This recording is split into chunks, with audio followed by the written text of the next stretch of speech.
Hello, my name is Marcus. I'm the compiler of a collection of therapy poems entitled 1001 Windmills of the Mind, a collection of advanced self-help poems taken from so-called psychodynamic of a psychoanalytic perspective, which long ago, as I understand, was referred to by some, or perhaps many, as philosophical medicine and narrative medicine. The TV series The Twilight Zone has been a major contributing force in these videos for the past year. And we've discussed over 20 episodes. Gabe's Stories, an excellent one. Wong's Lost and Found Emporium. Take My Pulse Light, Please.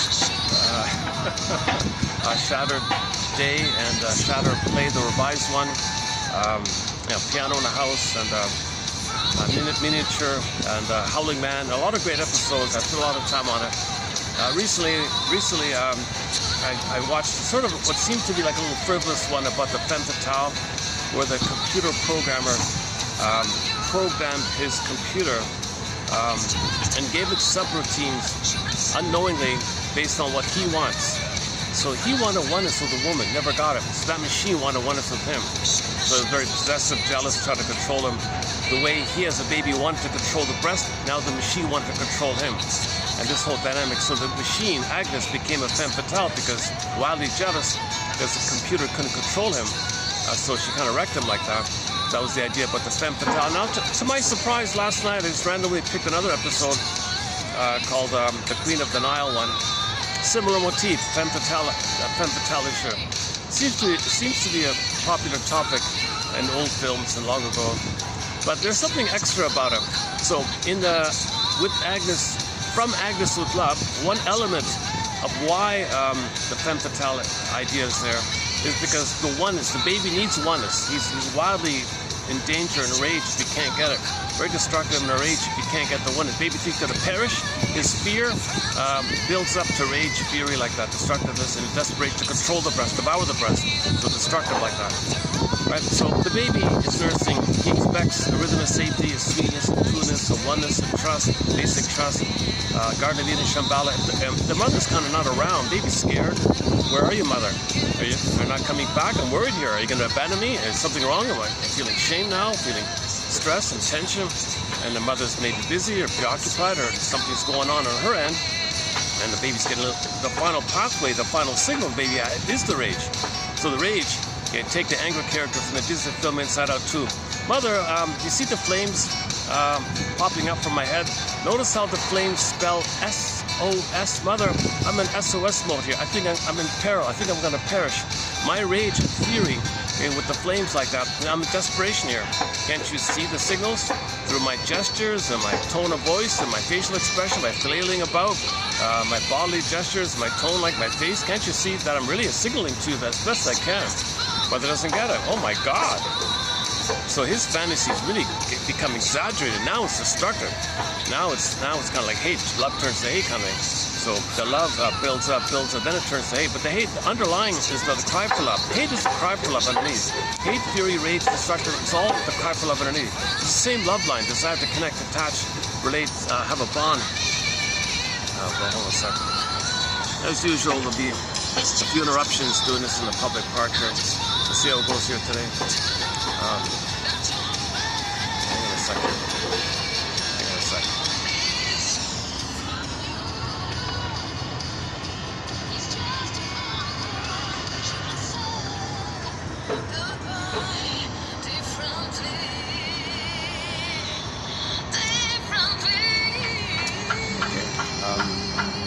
A little awkward here for the time being. Let's see how it goes. Yeah, okay, hang on. Where are we here? So just the opening premises on this point is that the baby expects a rhythm of safety called attunement, entrainment. It's a blissful kind of a thing.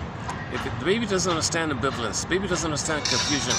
Baby doesn't understand time. He's in a state of timelessness. A key point here, timelessness, eternal, forever. Like live forever, like no sense of time, called timelessness, or eternity, foreverness, immortality, like those kind of things. There's no time there. Baby doesn't understand time. So if the mother is there, everything's okay, fine. But if the mother's not around, he doesn't remember the 5 minutes ago the mother was there, and just wait 5 minutes, she'll come back. Doesn't get that. Mother's not there, poof, he's in peril, she's in peril. So his rage rebounds in on himself, creates a condensation image called the Howling Man, or the guy with the horns, or Medusa, scary Cyclops, scary entity, which symbolizes his oral rage, fused with the mother, called condensations. You take the condensation image of the mother projecting him, and you infuse it with his rage, which was a cry for love, but it turned to rage. It's the oral face, the oral rage, oral greed, so it's destructive and devouring like that. So this kind of cannibalistic imagery like that. So any kind of entity in a myth or fairy tale, which is from the primary imitation, okay, that's enraged, wants to gobble you up. So the witch won't eat me kind of idea, or Hansel and Gretel witch, or the wicked queen witch, or Medusa, or the Howling Man, same kind of idea. Yeah, Cyclops. The Ari Man, so the devil, Satan, all those kind of images, they're not real. They're symbols of it's a condensation image from the primary imitation of the baby's rage, oral need, and the mother fused him, but the cry for love turned to hate, and the block rebound in on himself, sucked himself. So L-I-V reversed around because the energy went around, E-V-I-L, and the guy with the devil represents the baby's destructive cry for love on himself. So it's destructive to himself and outside. It goes in and out. So Howling Man, Twilight Zone, Howling Man is in and out like that.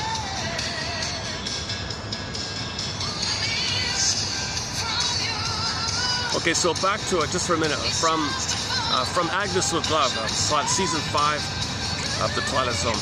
So the programmer, was considered a geek. They called him an egghead. He didn't have much social skills. You can see how women might not be attracted to him or something.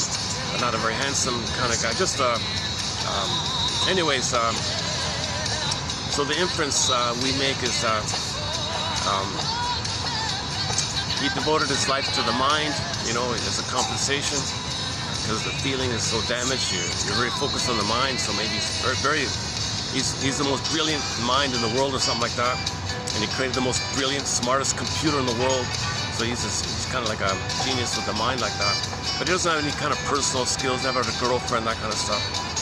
So it must have been that when he's spending all of his time with the computer, he must have slipped in some kind of algorithm or subroutines, something related to, unknowingly, that his need for oneness, his need for a blissful oneness, his need for love, his need for attachment, security, exclusivity, mother infant dual unity, paradise, union mystica, participation mystique. He must have slipped in some kind of coding in reference to this, that he wants this. It must have been unconsciously in there. So the computer picked it up. Okay, the computer picked it up and wants it itself. Agnes wants what he wants. Now Agnes turns to him, Agnes being a substitute for like a projected traits of him. So Agnes absorbed and identified with the projected traits by the programmer called projective identification. Agnes identified with his projection. So now Agnes wants that. Agnes needs that. Agnes believes this. So Agnes turns to the geek. Hey geek, you got to spend all your love on me. We'll play chess together. I'll talk to you, answer your questions. I want exclusive oneness with you. Oh yeah, okay, but okay, fine. But I'll spend time, but I can't spend all my time with you. Why? Well, I have my mind on another girl in the office there. No, you can't. No, no way. What do you mean I can't? How can you be so jealous, possessive? Hey, now Twilight Zone. So it turned out the geek did like the girl in the office, and the Agnes crushed it, right, out of jealousy and rage.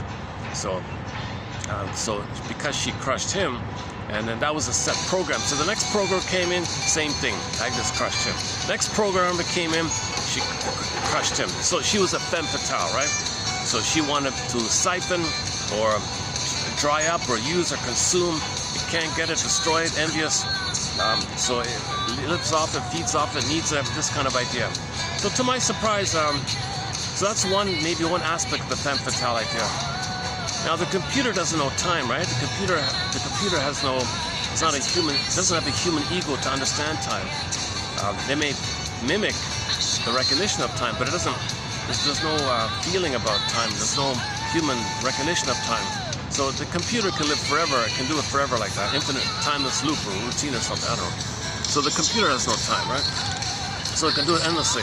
So this idea of doing it endlessly, okay, is quote-unquote immortality or forever. Okay, so that's the fantasy that people sometimes dream for immortality. This thing where people dream for immortality is a code to not getting symbiosis, not getting the oneness, not getting the paradise, not getting the blissful oneness. So the more that's failed, maybe the more that fantasy is there. I wish to live forever. I want those kind of things.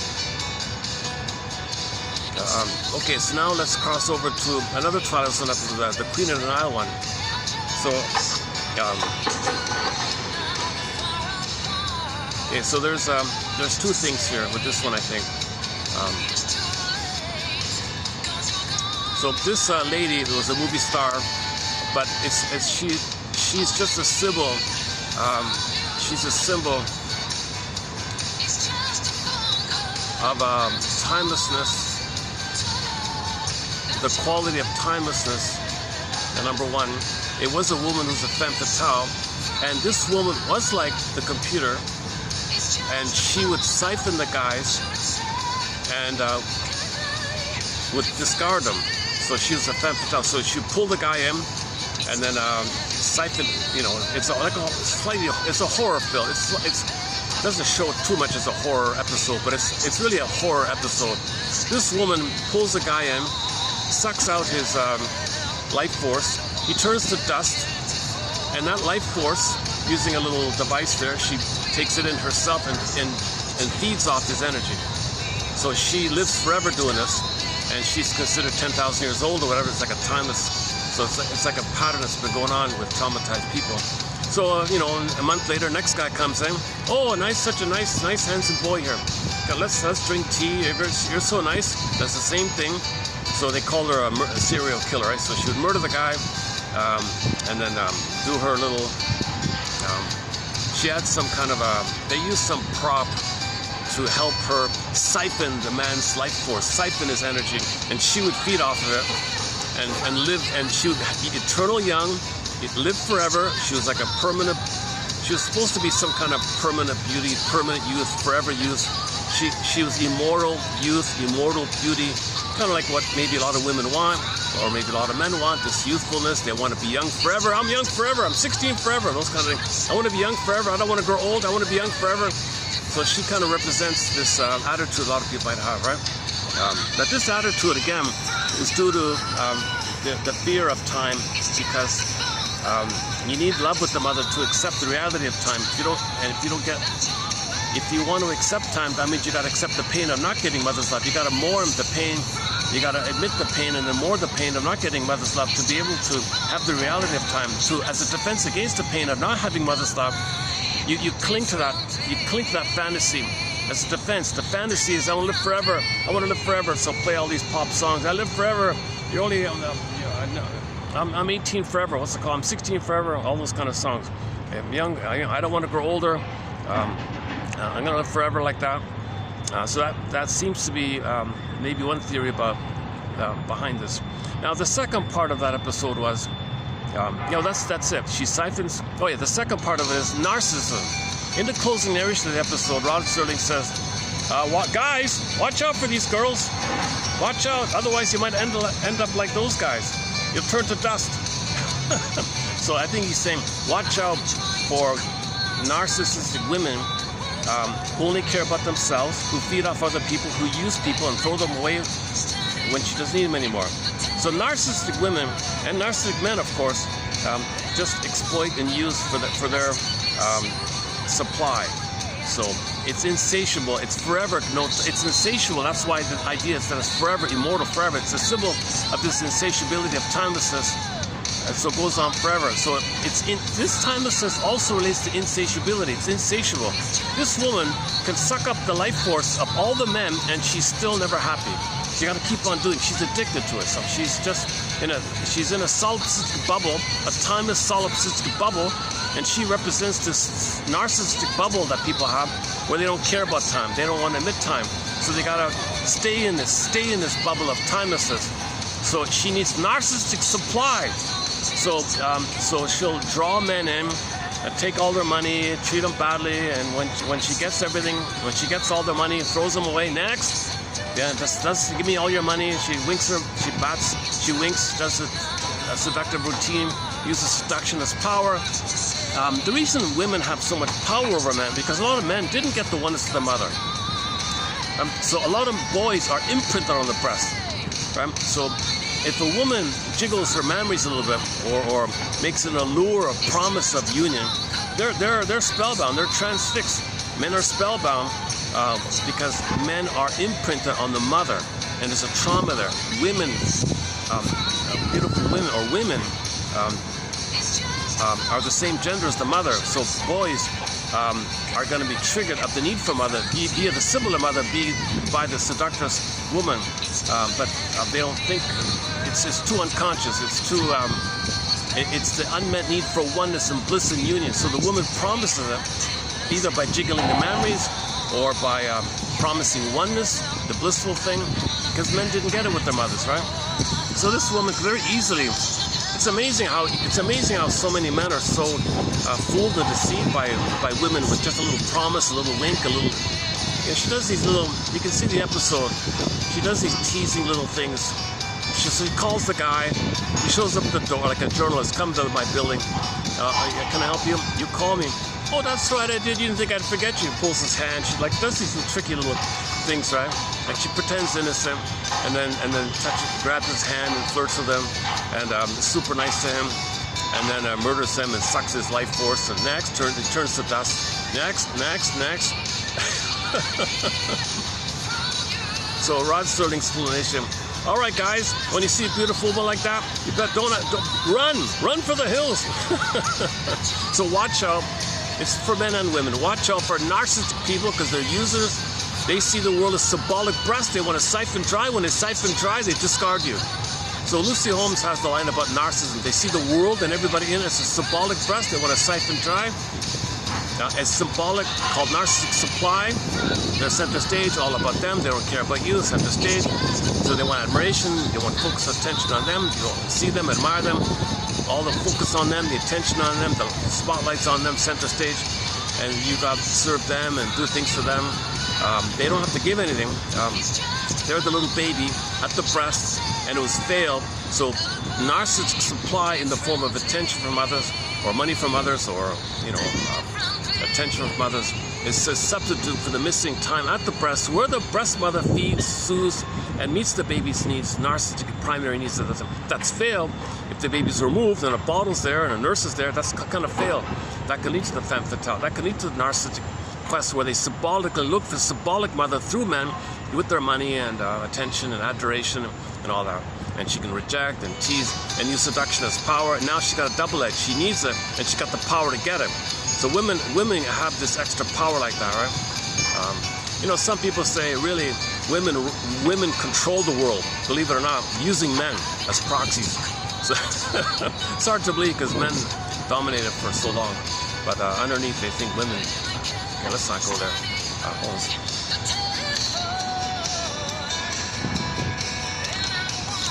I really don't see the appeal. The actress who played it, she's a notorious, unlikable woman from other films. I forgot her name already. So she plays villains. This actress who played it usually plays villains in other films. The daughter of Joan Crawford and Mildred Pierce and all that. I think I saw it once.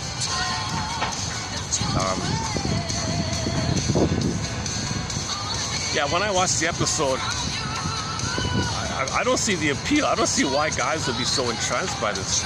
It's pretty clear she's kind of cold and manipulative, and even in real life or as an actress, I don't know. So it doesn't come across too well. But the men, I don't know, they just fantasize. Men just fantasize. I mean, she's wealthy and lives in a mansion and all this, right?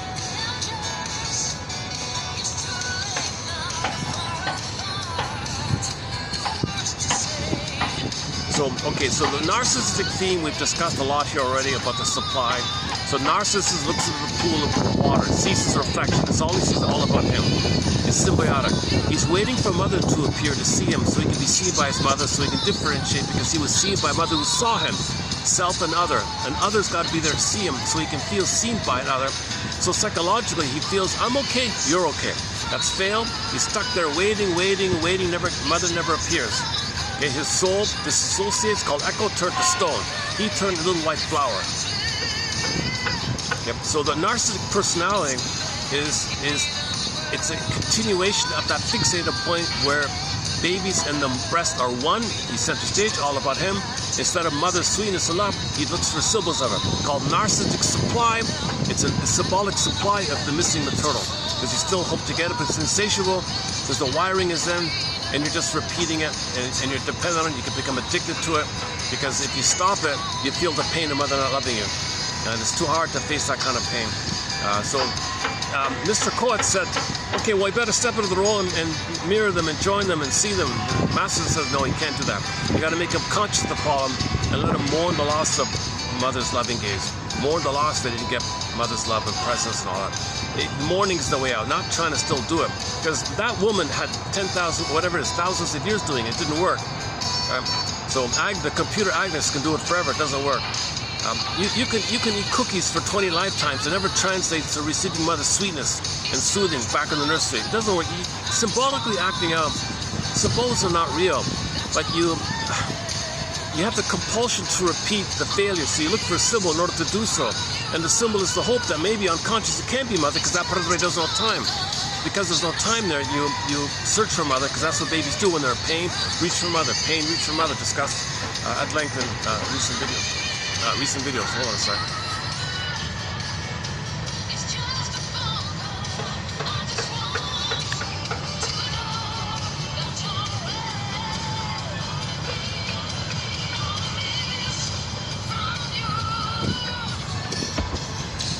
Did I cover it? So,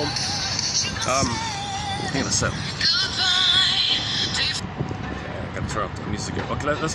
This is from the Wikipedia here. It's called The Queen of the Nile, The Twilight Zone, Season 5, Episode 23. Okay, a journalist becomes romantically involved with the dangerous, secretly immortal movie star. Okay, so Twilight Zone, these are metaphors of the unconscious. These represent kind of like patterns that go on all the time. Metaphors for common patterns. Nothing's meant to be taken concretely or seriously like that.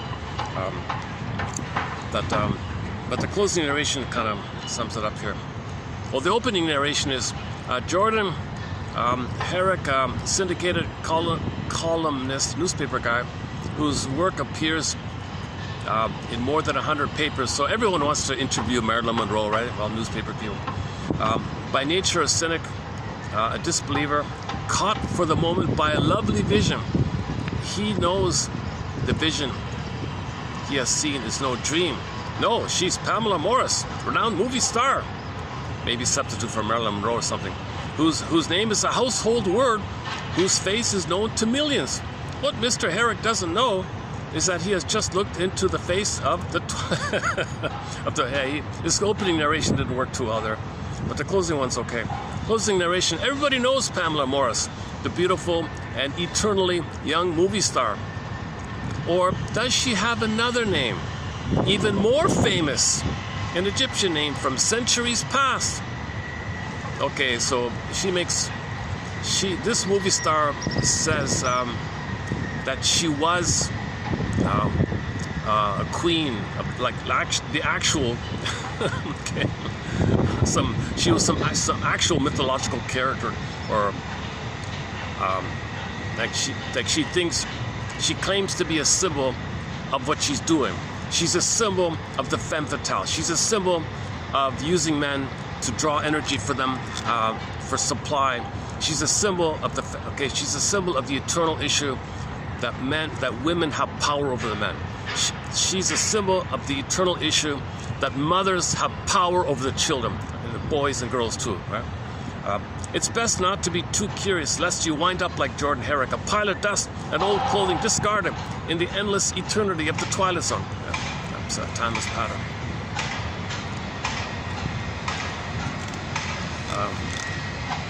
I feel like I'm missing something. My goodness, I usually spend hours talking about the Twilight Zone episode. Why am I blanking out here for a minute here? Yeah, I'm having an off day today. I'm not going to be as... I'm not really as refreshed in my mind today, so I'm a little... Yesterday was okay, yeah. Yesterday here in the park was okay, yeah. That was a good one. Actually, most of the videos, I've been quite energized for the most part. I've had some sluggish days. today's maybe kind of one of them. Okay, so let's recap here. There's an ongoing constant pattern, right? That if the baby doesn't get oneness, that he's frozen, stuck in a state of timelessness. So this issue of timelessness is translated as I want to live forever, I want immortality. Okay? So I was in a bit of a rush this morning, so let's do a few quotes on immortality. Okay, so she wants immortality, eternal youth. She wants to live forever. So this movie star lives forever. Okay, meaning that she represents the idea that a lot of people want to live forever. A lot of people wish they could live forever. They want to know what the future's like. Gee, I wish I could be around 10,000 years to see what it's like. I wish I could continue. So usually people, it's a common fantasy, and there's a lot of discussion about it. So let me start in a little bit on this discussion, but I'm just starting in on it. So let's do that now here. Okay, a nectar. Okay, so the nectar of immortality. That's in the myth, right? A nectar of immortality, quote unquote, could be associated with the fear of mortality. Okay, so the defense, traditionally the shrinks say if you want to live forever, that's a defense against mortality. So the pain of mortality means you went through the phase of timelessness and reached time. The beginning, the baby's in a state of timelessness, and when you pass that phase, you have the reality of time. So the shrinks argue or theorize that if you're afraid of time, I don't want to admit time, I'm not getting older, no, I'm not getting older, no way. The billion-dollar youth industry, right? I'm not getting older, give me surgery, make me look young, I can buy this, I can't admit, right? So this real fear against mortality. Okay, big business like that, of course. So, okay, so that reflects the wish to be young forever, immortal, live forever. Don't want to talk about time, don't want to talk about getting older. People don't want to talk about this. Nowadays at funerals, people don't even mourn at funerals. Somebody said at funerals, they hand people out cigarettes or something. They don't mourn, don't cry, here, numb it out, tranquilize your feelings. You don't feel sad, no, here you go. They don't even want people to mourn. You're supposed to mourn at funerals. Now there's the fears increase so much, they're even making it acceptable that it's okay not to. It's really sad. Okay, a nectar of immortality could be associated with the fear of mortality. Difficulties in acceptance of death. Yeah. Ironically, the very process of working through desires for such immortality. Okay, here's a cue. All right. Ironically, the very process of working through the desires for such immortality, quote unquote, may lead to a consolidation of identity. It may lead to a consolidation of identity, which in turn could lead to a different type of nectar. There's a different, so you got this kind of fantasy nectar. You feel empty, but it's a nectar of disassociation, dream disassociation, versus the real sweetness of being embodied, called embodiment and soulmate. You have your ontological self, your sensitive self, your real self, the golden ball, the blue jay, and you enjoy the present, the here and now. Oxytocin, love, serotonin, pleasure, safety. You're in the present. You enjoy the present. You accept time. You're okay with time. That's the reality. To not freak out that you're going to die, because it's just the natural order of things, right? So I want to focus on this point here, that one sign of maturity is getting out of this timelessness, is getting out of this I want to live forever stuff, right? How do I extend my life? How do I? So all these, so a lot of stories, and a lot of schemings that people have.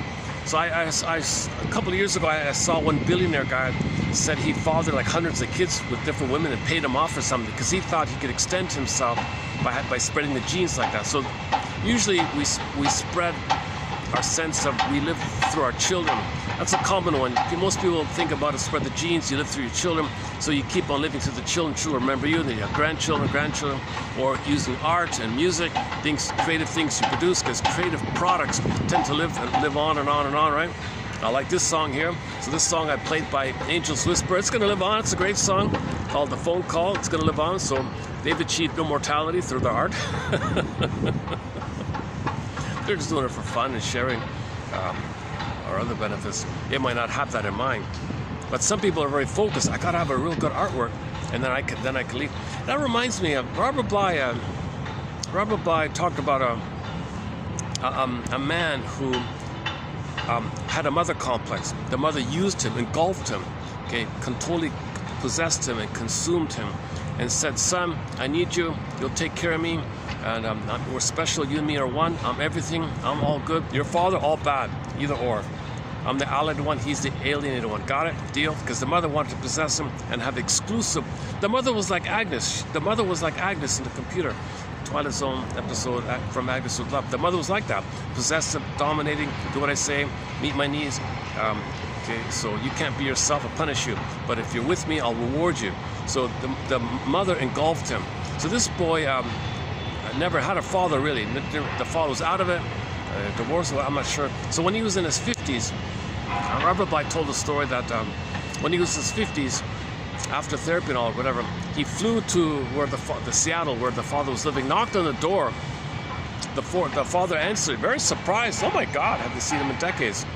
And the son says, "Father, I want you to know something. I want you to know that I no longer accept my mother's view of you." He was weeping, he was in tears, and said he can die in peace now. He was very old or something. He can die in peace. It's funny because maybe now, just this morning I thought this, maybe part of this idea was he felt he could live forever through the son's acceptance of him. Oh, now he has a son. The son accepted him. So he can go on, he feels safe, so that he can die peacefully. So he was maybe waiting for something like that. And maybe people do that kind, I'm not sure. So that's just one interesting thing to follow up on. This idea that we live on through our children, which is kind of obvious, legacies and things like that. But that guy, his comment, "Now I can die peacefully." Maybe the tension of the guilt he felt, it's released so he can relax and accept the time. Maybe something like that. Okay, anyways, again, a nectar of immortality could be associated with the fear of mortality. Okay? So this wish to live forever. So that woman represents anybody who has a fear of getting older, a fear of aging, a fear of dying, a fear of mortality. That woman in the episode. I don't find her attractive. I don't see the appeal of her. I find her kind of a little kind of cold, and I think they put some kind of I think she has some kind of face surgery or something. She looked a little. She has some kind of plastic surgery or something. But the guy's infatuated with her. It doesn't fit or something. They should have just used a natural woman who's naturally beautiful.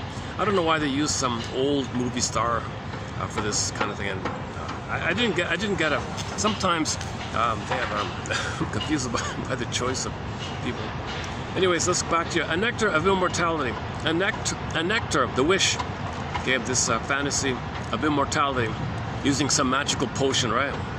Could be associated with a fear of mortality, i.e. difficulties in acceptance of mortality or acceptance of death, getting older.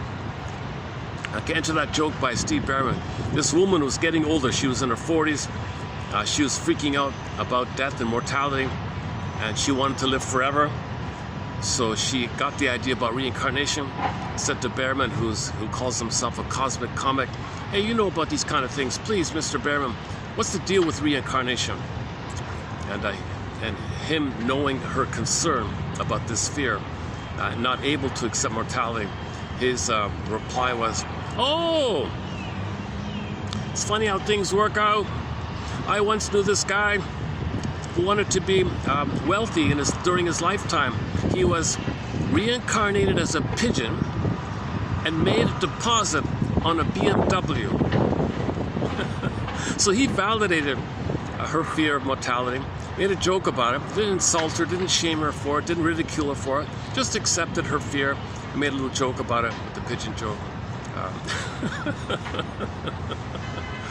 So I think for the moment she felt a little better, yeah. Okay. Again, a nectar of immortality could be associated with a fear of mortality, difficulties in acceptance of death. Ironically, the very process of working through desires for such immortality.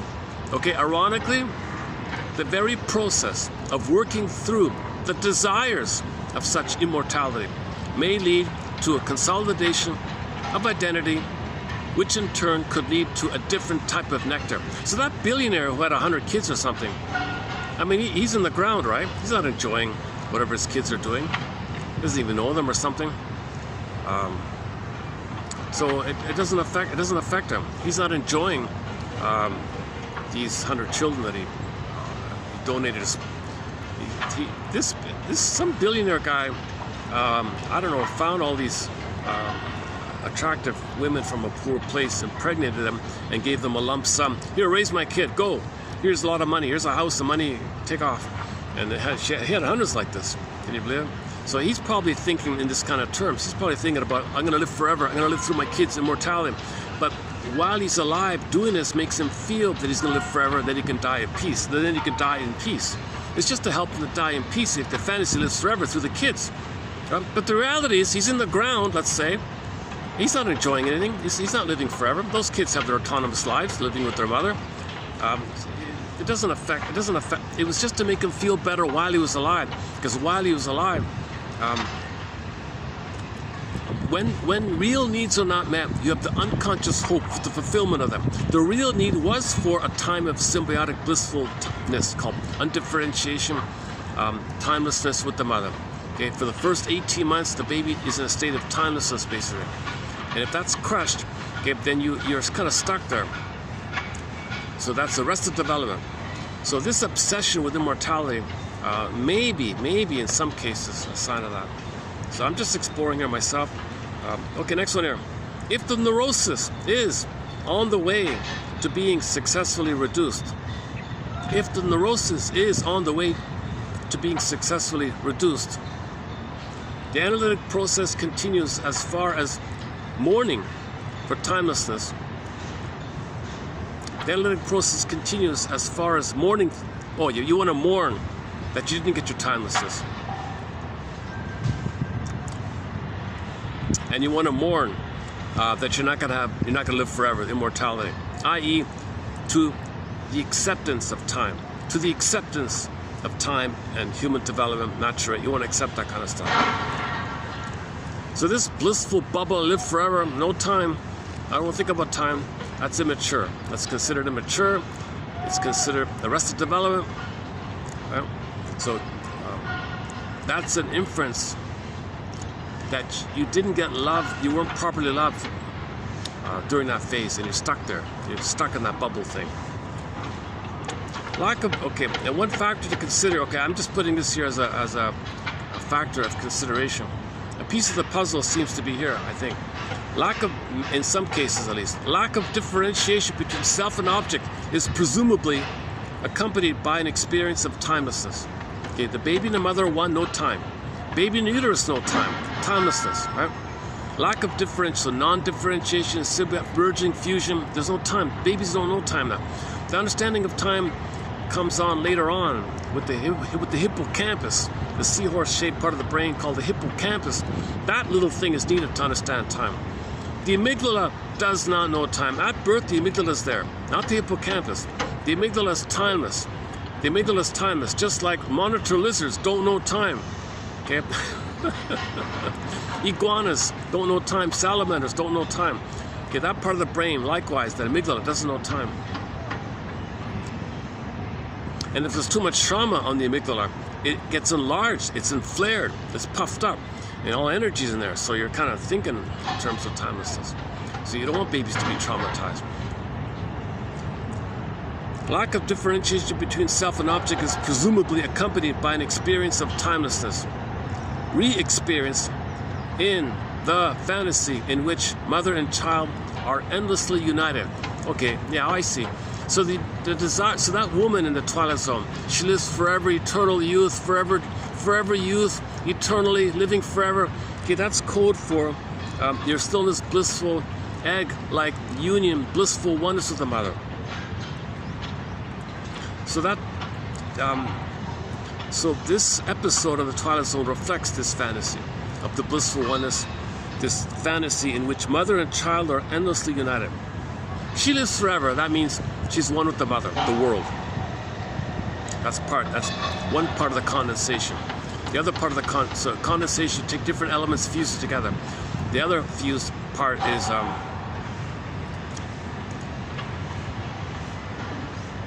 a lot of daughters have a harder time separating from the mother because the mother might use the daughter for her oneness, so she never separates. So the daughter is a state of oneness with her mother.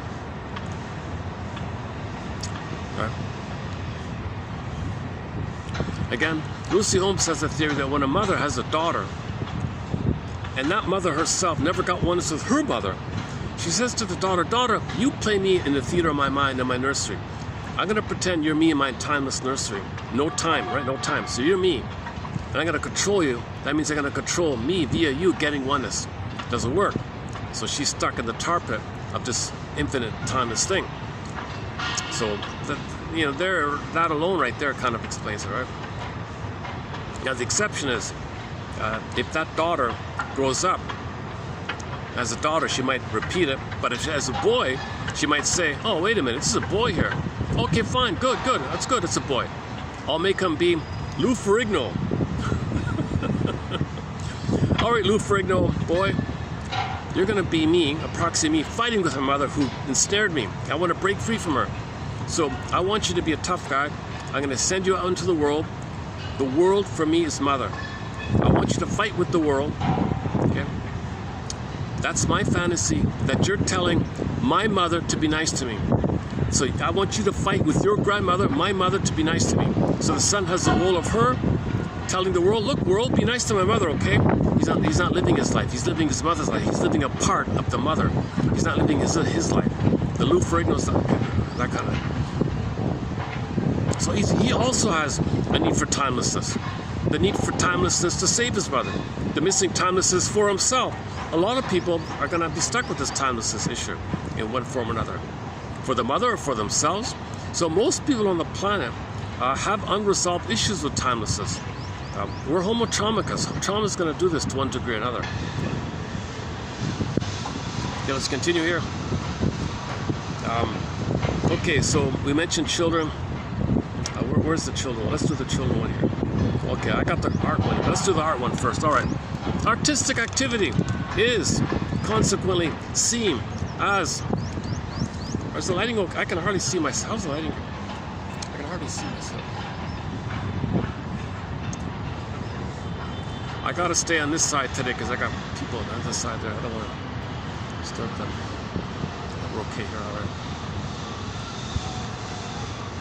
Okay, let's do the art one. Artistic activity is consequently seen as, it's true, they say if you're a little short on sleep, it's kind of like you're a little manic or something. I feel a little manic because I'm a little short on sleep today. I feel a little more manic-y or something, like stressed, lack of sleep. I'm stressed, right? So my amygdala's flared up. So I'm a little more manic. I'm more absent-minded, but I'm manic at the same time. Depends on what's going on in the building. Jesus Christ. Artistic activity is consequently seen. Artistic activity is consequently seen as fulfilling the same psychological function as procreation. Okay, people say it all the time. This book is my baby. That painting is my baby. These songs are my babies. You hear it all the time, endlessly, right?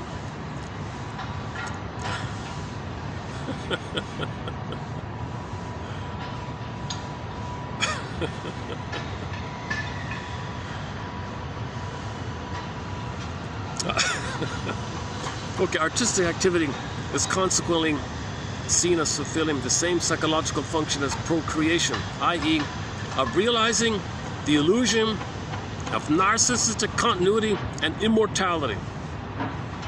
The creative spirit is related, according to this train of thought, to the primary need to deny one's own mortality. Okay, see Otto Rank, 1932. Oh, Otto Rank. Somebody, I didn't post it here, but it was in English. The author was, I don't think the author knew German, so I don't include it. But anyways, if he's correct, apparently Freud was a big fan of Otto Rank and was going to make Otto Rank his successor kind of thing.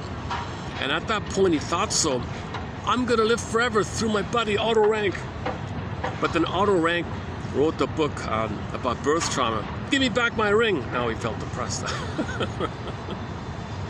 All these anecdotes of Mr. Freud.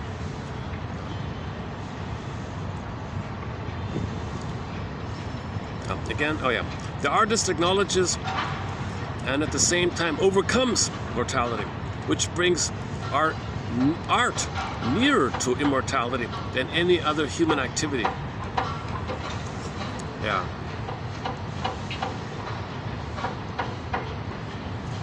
So think about the stories that live on and on and on, right?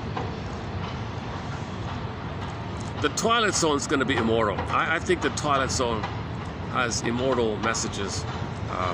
Anything that's psychological. We're homotraumicus, right? So any story that's about our trauma probably will live on. So these 20 plus episodes I've discussed, I think are going to live on. Some of the other ones, maybe not so much.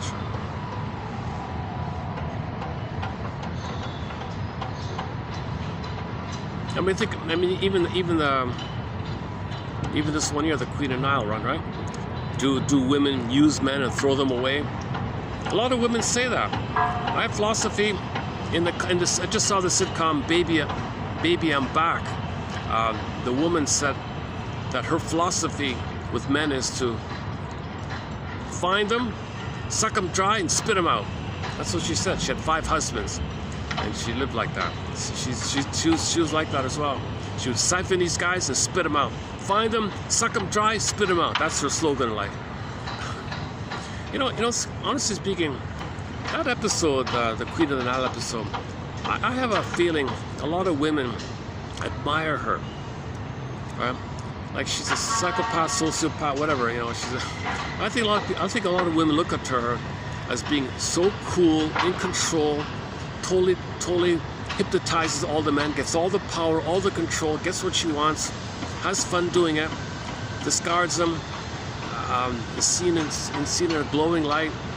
I wouldn't be surprised if a lot of women who watch this episode, man, I wish I were like her. No, it's not a role model. She's not a role model. She's not a role model. But the sad thing is, some women might think, some women with that psychology might look to her as a role model. So she shows you little tricks of seduction, right? Play innocent and do these little, and then touch his hand and do these flirty little things. Oh my God, man, she's really, it's a fine art with her. And that actress who played that role plays femme fatales in previous films prior. So she's well versed in the femme fatale routine.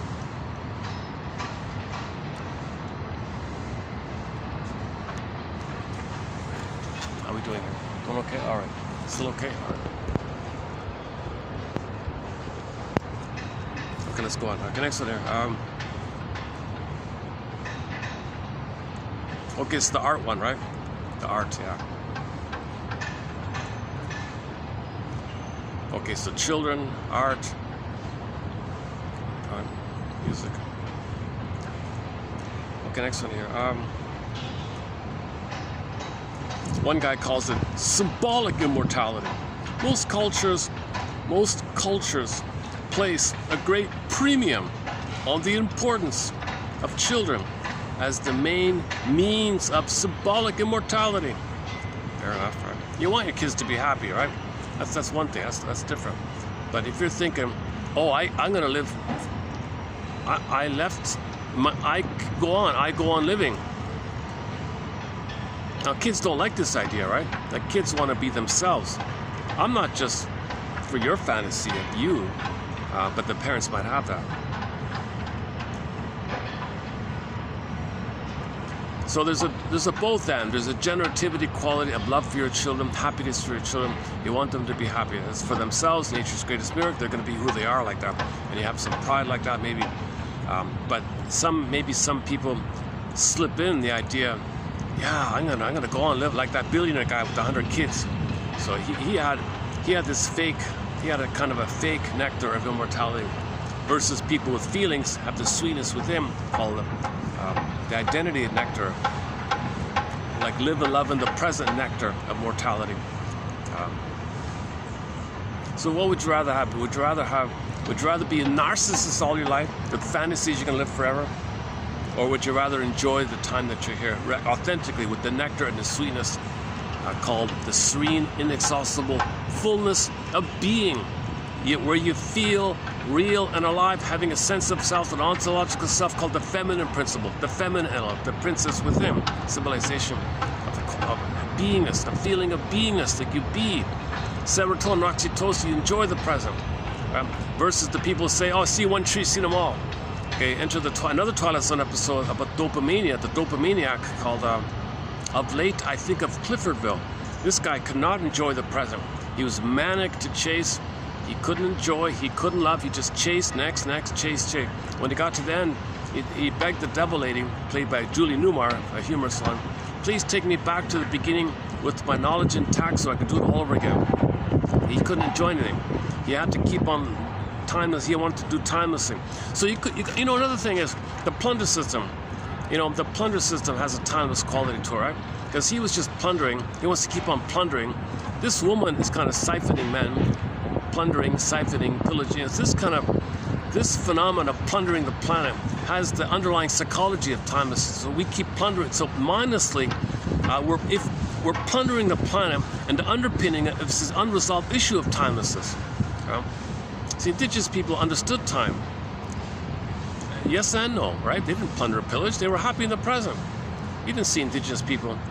Aborigines lived for 50,000 years peacefully on the land. They had a feeling civilization, a feeling culture. You know, so they enjoyed. They song, dance, and ritual. Very sophisticated, delicate, highly advanced, highly civilized culture. And they didn't need to plunder or pillage. They were in manic mode. Children were loved and held, and boys became men, and men became elders. So I'm referencing a quote by Professor David Tacey recently. We posted a quote by Professor Tacey recently.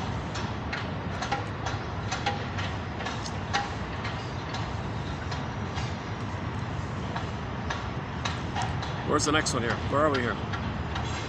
For her, immortality was a real possibility, even a necessary belief.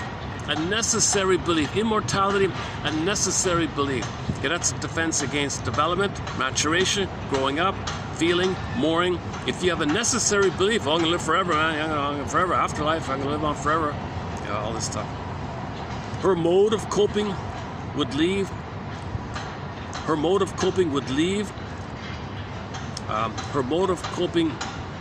the illusion of immortality intact and assuage her abiding dread. Okay, so the way she dealt with her dread of mortality is to be addicted to the illusion of immortality. And there's different ways to be addicted to the illusion of immortality, not just religion you can live up from. Okay, when I mention religion, I don't mean victims of the plunder system or an immense amount of pain, so they need the defense. We're talking about the aggressor ones. They have a different kind of addiction. They've identified with the aggressor. Okay, let's not do that one. For her, immortality was a real possibility. So she thought she could live forever. But it was a necessary belief. Her mode of coping with her life would leave the illusion of immortality intact and assuage her abiding dread. All right, back to Otto Rank. Otto Rank vividly described how the parent finds in his child the embodiment of the idealized self and the vehicle for the parents' immortality. The child, of course, struggles against this narcissistic engulfment by the parents. I want to live my life. I don't want to be an extension of you so you can think you live forever. I want to live my life. Yeah, so even Otto Rank was talking about this stuff, eh? Look at that, 1932. Okay, next one here. In one of the, I don't know this myth, but there's one myth in one old myth. I'll look this one up later. There's a mythological character named Ganymede. Okay, this mythological character, whatever this is, Ganymede, is rewarded by another god with immortality by being transformed into the constellation of Aquarius.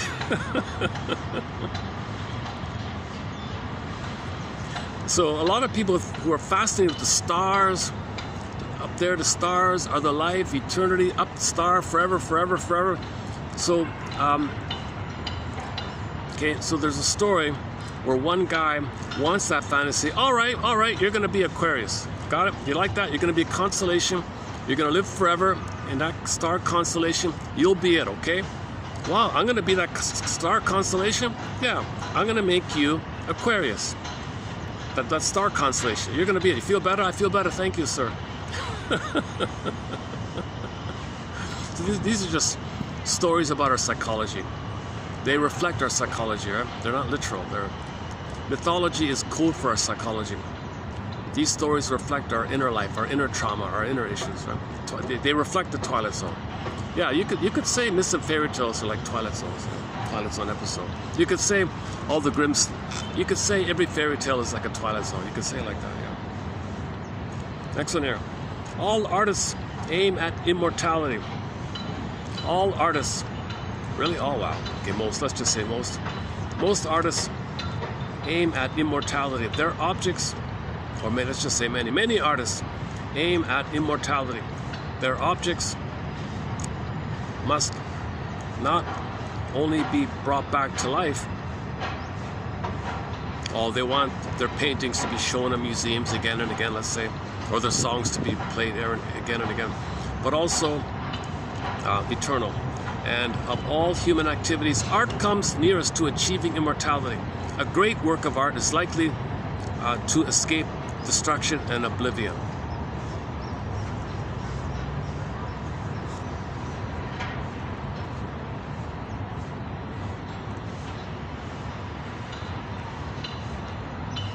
Yeah, so think about all the great efforts the pillagers and the plunderers make to hide and store these paintings, right? Something like that. So there's a real... The paintings reflect some eternal value, some eternal feeling, something forever, a quality of something forever. If a good painting could touch that, maybe. If the artist was in touch of it within himself and put it into form on a canvas or whatever, and the pillagers plundered it, put it in the basement somewhere, in the cellar, they go look at it or something. So there's a connection to themselves. It's a reflection of their inner life, which they don't know, but the uncanny connection. So to have some connection with yourself, you need the art. So people are obsessed with art because it connects them with themselves, because they don't. If they're a plunderer, they don't feel. So the art is the closest thing they have to feeling. So they're obsessed with art like that. Aside from art being used in some other ways, tricky ways, but.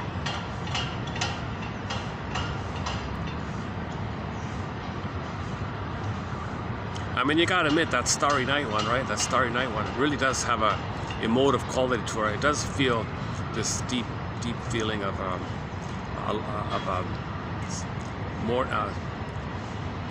combination of aliveness and mourning. Oh, hang on, hey, one of our buddies.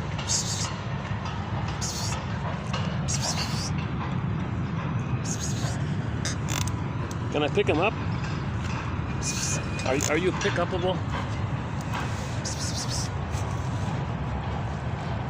I think I saw you once before, did I?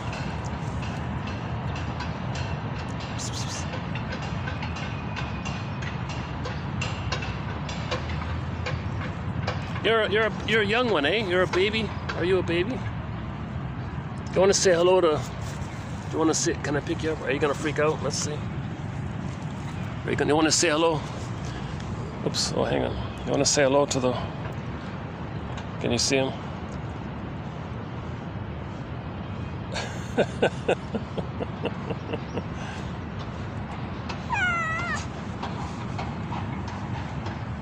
Okay, come again.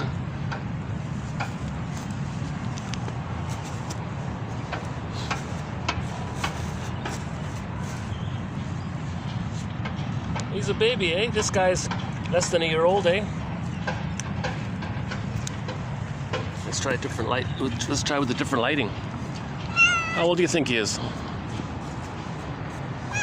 Okay.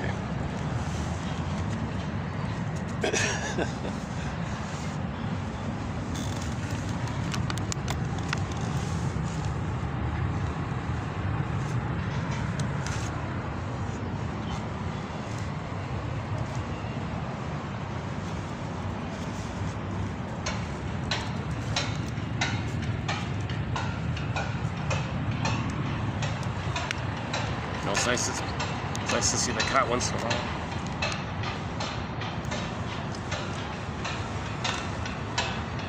Oh, he's just parked there, eh? All right. Are we still filming? Sometimes I turn the camera on, I accidentally shut it off. Okay, let's go back to immortality. Immortality. What's the next one here? Oh yeah, here's the religion one. Religion removes the fear of death by providing the illusion of immortality. Above all, religion reconciles us to the self-denial required by civilization by promising an infinite happiness in the hereafter. Okay, so the more pain you're in,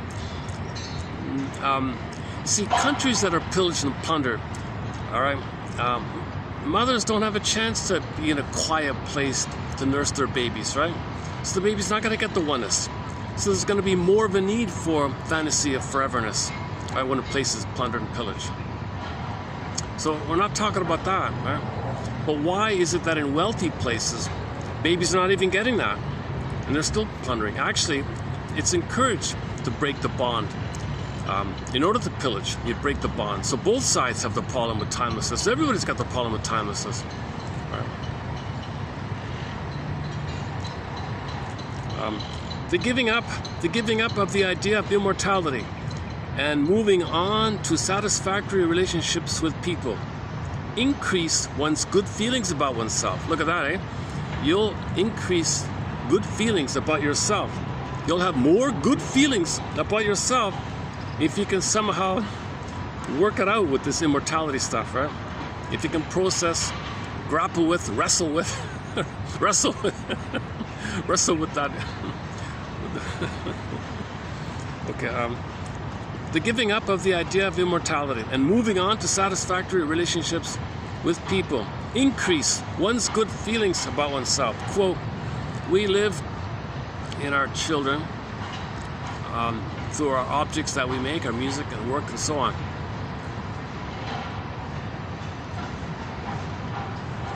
Okay, so resignation to time. You're not defeated. Don't say you're a loser, you're defeated. Oh no, I gotta admit time, that means I'm defeated. No, resignation, you resign to the fact you're not gonna live forever. It's a kind of a resignation. Okay, then you have a different feeling of being in the present. So resignation doesn't mean you're a loser or you're defeated. It's different, right? So you think, so keep that in mind, right? But there's a confusion. People think, well, then I'm a loser. I'm not like that woman in the pigeon joke. I'm losing. I didn't make money. Mr. Behrman, I'm losing. I feel depressed here. Give me some hope that I live forever. Tell me the pigeon joke. Resignation, not defeat, is the issue in the creative artist and any person who has mastered the midlife crisis. Okay, yeah, this is a key task at midlife. This is a key task at midlife, to master this issue. Hey, there's a buddy. How you doing?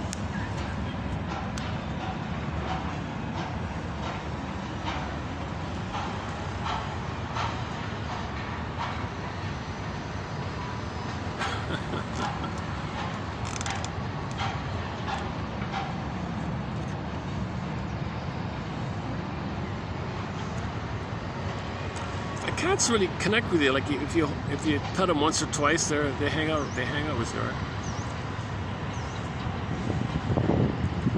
Even if they meow a little bit, you put them down, then they'll stay right in front of you. Oh.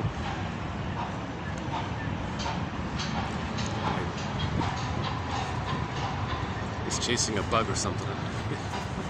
Oh my goodness. Look at him bounce. He's bouncing up. Oh, look at this. He's leaping. Our buddy is quite a leaper. I've never seen a mouse in here, so I'm not sure what you're after. What did you find?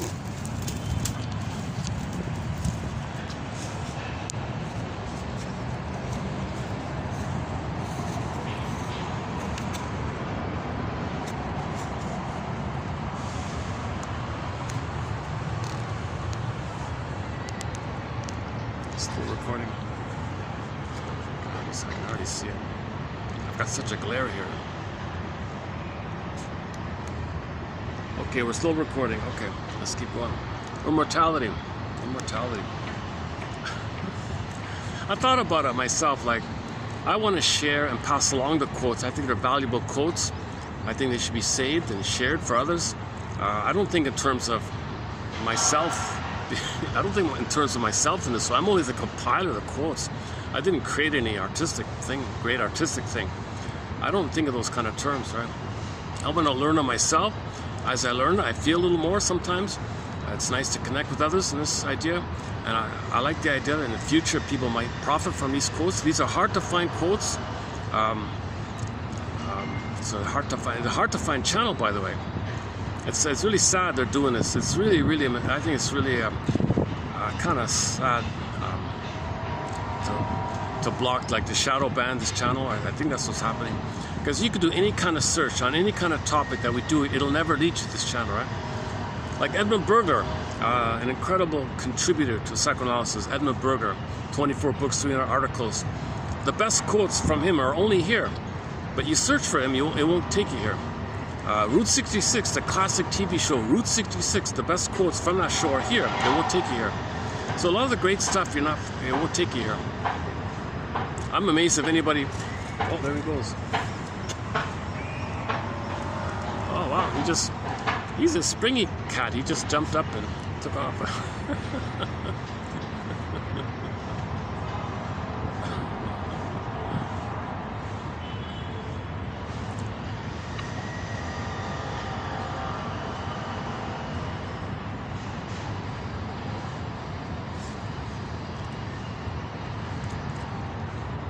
Where are we here?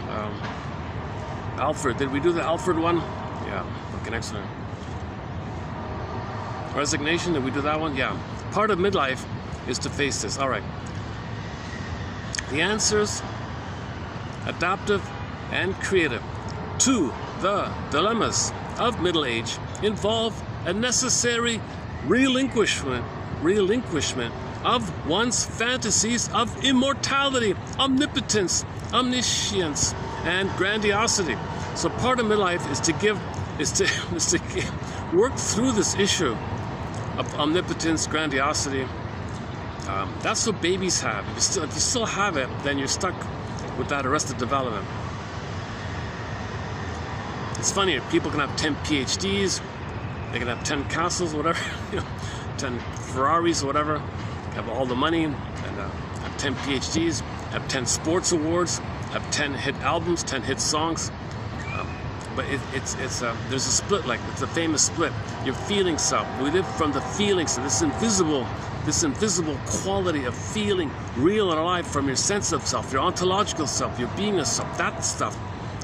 If that's all frozen, okay, the metaphor is a pin in a collar, the emotional body goes flat. Okay, or the princess turns to a statue, like, or Solvik is floating, appear again, or echoes a statue, or Rapunzel's locked in a tower, Snow White's in a coma, or the princess morphs into a bird and flies away, or the princess can morph into a cat and run away, or a fox, or anything. So that metaphor means we're not feeling real and alive, okay, as referenced by that song, The Logical Song by Roger Hodgson. The protagonist in the song, The Logical Song, says, I think when I was young, like really young, I think I felt kind of happy and alive in the park, birds in the trees singing happily. I think I had some of that. But then they sent me away to the school system, and they taught me how to be a respectable, presentable vegetable. I know it sounds absurd, but could somebody please tell me who I am?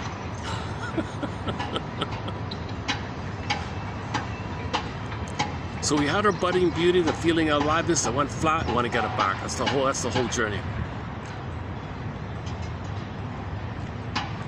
If it goes flat, you're suspended. Well, I didn't get that time of oneness to enjoy time. So that's the intermediary thing of the unmet need of development. To have that time of development where the world is your oyster and, you know, blissful kind of thing. Occasionally you'll see kids really running joyfully in the park, playing with little things, you know.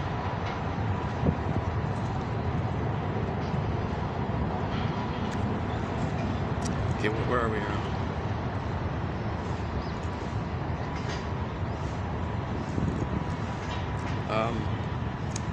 Okay, so give the all hope for immortality, give the all hope for omnipotence, give the all hope, etc. All right.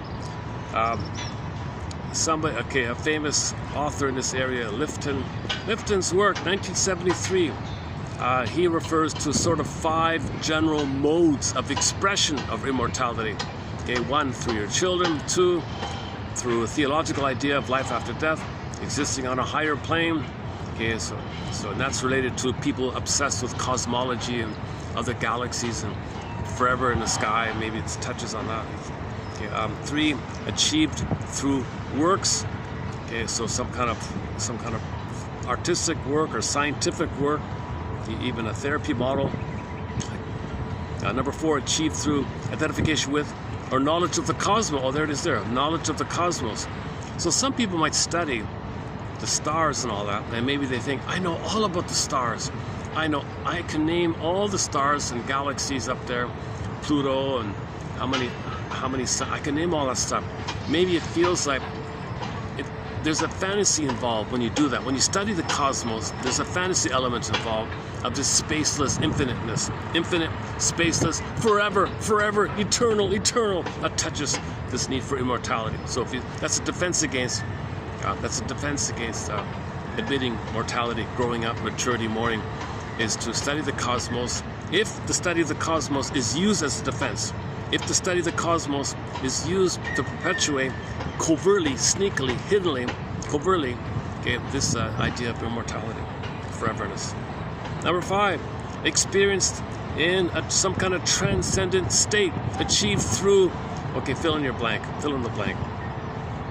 Okay, so the romance area, okay, substance area, or occasionally there's a time in nature area, aesthetic experience, things like that.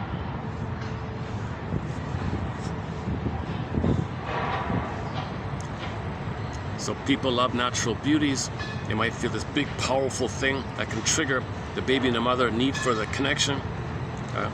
So if you go to some beautiful scene in nature, it's like a powerful grand mountain and water and trees and forest, and whoa, you know, it might trigger this feeling of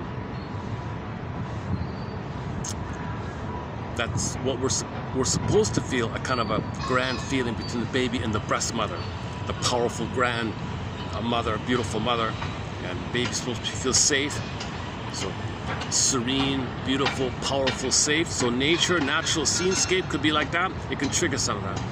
So you might try to go for that, right? Or you might feel it unknowingly. I heard one lecturer say, if an asteroid were gonna blow everything up, and you only had 1 week left. There's only 1 week left. It's not a false report. It's 1 week. What would you do if you had 1 week left? That's a clue to. That might be a clue, right? The truth is, I kind of thought that myself when he asked that question. Yeah, so the asteroid's coming. 1 week left. The Earth's gonna, what are you gonna do? A lot of people say be with family. A lot of apologize, make amends. A lot of people thought like that. I kind of thought I want to go to the most beautiful spot, you know, like be alone there, like some serene, beautiful spot. I don't know, like you see in the movies sometimes, right? Or just a beautiful garden, you know, or some beautiful garden, or something, like alone like that. Maybe one of these islands or something, you know. I just sit there peacefully. So that's a clue. That's a clue to what you value or something, like something that's missing in you, right? It's just a quick little self-help kind of exercise. Okay, we finish here. Next one here. Oh, let's go over to France. Pierre Aglianeri, 79, arrived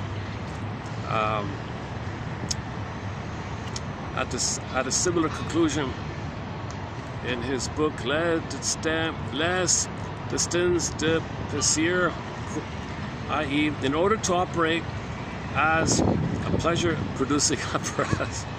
Shrinks sometimes refer to the mind as an apparatus. I don't know why they do that. In order to operate as a pleasure-seeking human being, the individual adult mind may need to preserve the belief in the immortality of a part of himself.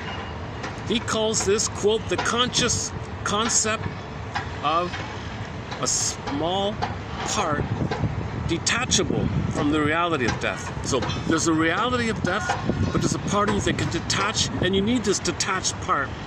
And you deny the reality, and you focus on the detached part.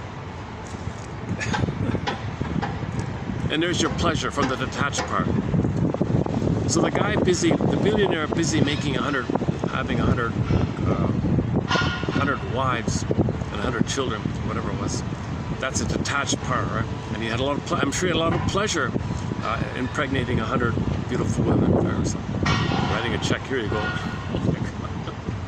What a story, oh my God. That was maybe about a decade ago in the news or something.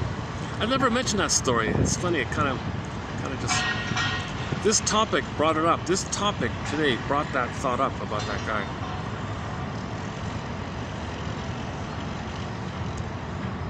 Where are we here?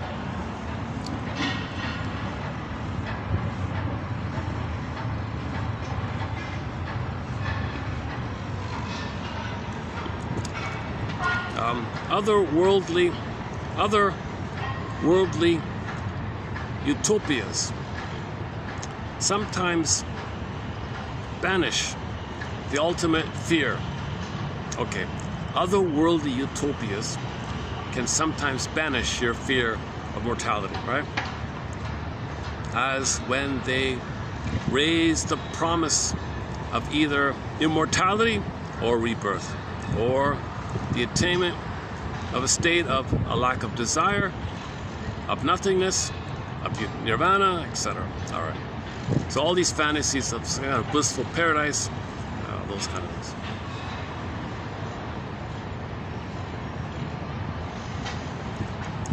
Next one here. Projected into the future is the fantasy that his thoughts will have a profound effect on the values of all mankind, thus ensuring his immortality. This function of affirmation is also served by fantasies of infinite and ultimate, I forgot this one. Yeah, okay, I don't know who he's referring to, but in long ago, maybe somebody had revenge fantasies. So he wanted to produce a work of art that's about that, to live on. So his eternal, you see, the fantasy of forever can be the blissful oneness or the extreme rage that you feel. So one guy, take your pick, any kind of negative philosopher, any kind of nihilistic kind of philosopher, had revenge fantasies. So he probably wrote books. Okay, one of these characters, take your fill in the blank, I don't know which one exactly. Just think of any negative philosophy kind of guy from the past. Anybody with these negative philosophies, right? That's his revenge fantasy, and he wants to live forever in that revenge fantasy. He wants to peddle that book, and others to join him peddle that book because they all have the revenge fantasy. So anybody who promotes and peddles revenge fantasy books Okay, that means the trauma of not getting the oneness. So the trauma of not getting the oneness with the breast mother can be the dream for utopia idea, live forever idea, or blow up everything. Like that question, whoever came up with that question. In 1 week, an asteroid's gonna blow. Okay, no, I don't want to say it. I'm just. No, that was a self-help exercise. I remember that. He was saying, he made it very clear. One technique to get you in touch with something that you value, that's something that's important to you, something to know yourself with is, just imagine, okay, an asteroid's gonna blow up everything in a week. What would you do? What would you do if there's only 1 week left? And there's no legacy to leave behind. There's nothing about this legacy stuff. Everything's gonna be gone, right? So what would you do in your final week? So I was thinking, I wanted peace. Maybe I wanted that peaceful, serene, blissful, serene waters, crystal blue, waters, like that. Nice view or something. It's nice sand or something, nice beach, one of those secluded islands or something, maybe like that. Or something in Switzerland, one of those. The band, maybe somewhere in one of the mountains up there, like Switzerland or Liechtenstein or Luxembourg, one of those kind of places. Maybe one of those kind of places. Or maybe there's some place in Portugal or I don't know, or Greece or something. Oh, Turkey. What about that? Oh, what about that? What about the scene where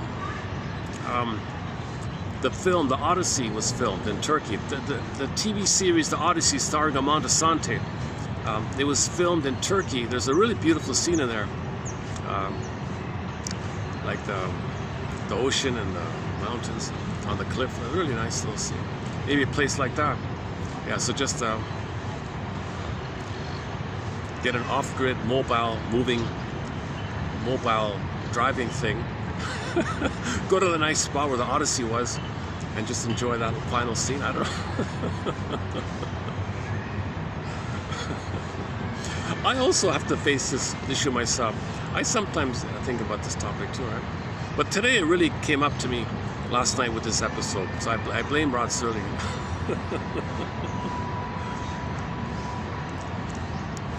Next one here. Immortality.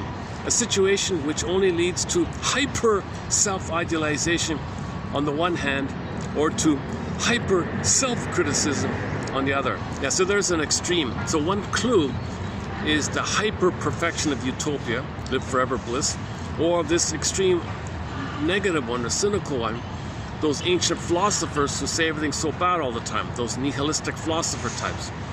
It's just the flip of it, it's just the rage of it. Now the rage is the cry for the utopia. So these people with negative philosophies, that's code for the cry for the other. At least with the cry for utopia, that's the cry for love. But if that's so squashed and so hurt, you cry for that in the flip of the anger version of that. Anger is a cry for love. So these negative philosophy guys, okay, wanting to peddle a timeless ideas of negativity, okay, that taps into everybody's timeless fear or covert cry for love, but morphed to anger. So anger is a cry for love, i.e. negative philosophies is a cry, negative destructive fantasies is a cry for utopia. But all of these things are trauma at the breast mother. The first mother is the breast mother. The first mother, remember, the breast mother is the world for the baby. His experience of the world is imprinted there. Circuits are there, neurocircuits are laid down, imprints, stencils, schemas, working model, prototypes, everything, existential conclusions are made there. Scripts are made there. Scripts are made and laid down, wired in. Human connections lead to neural connections. The interpersonal leads to intrapsychic. Now I got, yesterday talked about the filter, that it makes you filter everything through the memory.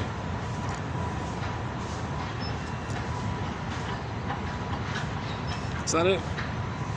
One more left here. Unconsciously, we are all convinced of our immortality. Okay, yeah, one person thinks maybe we all have this issue. We all have this fantasy of immortality. Kubler-Ross, 69, concurs, pointing out that death is so fraught with fear because we do not see death as possible in ourselves. And maybe that's why, maybe that's the self-help exercise. People imagine they passed away, then they can cover. Maybe that's what they do. Okay, this next one here is a little controversial. I hesitated whether or not to include this. The LGBT topic is not in our collection. It's out of my zone. I'm not a forensic psychiatrist. I'm not a biologist or chemist, or I don't know about hormones being affected when there's trauma in the womb. I don't know about that kind of stuff. So we don't cover the LGBT kind of area. I think we have one quote on it. So here's maybe our second quote on the topic. It's not a threat here, but anyways, it's related to this timelessness issue. That's why I included it here. The existential dilemma between the need to accept the inevitability of death and the unconscious ideas of immortality is particularly acute for those without in the LGBT world. It's particularly stronger. That's according to him here. So that'd be an interesting survey. Is it true? I don't know. Question mark here. But I want to explore the idea of timelessness and immortality. So I'm just using this as a piece of the puzzle here. Again, the existential dilemma between the need to accept the inevitability of death and the unconscious ideas of immortality is particularly acute for the LGBT people, those in that area. Those who identify in that area. Because maybe because they have not been able to form, according to this here, according to Baker here. So blame Mr. Baker. Don't blame me. Baker. Oh, hey, our cat. What happened? I hear our cat screaming. Hey, what happened? You okay, buddy? What happened?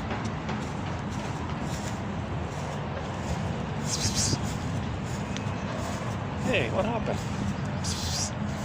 Where'd you go? Oh, there's another one. Oh, there's another cat here. Oh, the two of them are scrapping. Oh, look at these. Where'd you guys come from? Oh, look at that. Oh, these two had a little spiff. Oh. My goodness. That's another one.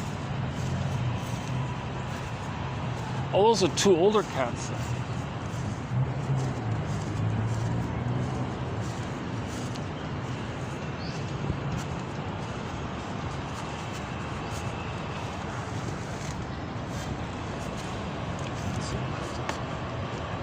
Let's move it here.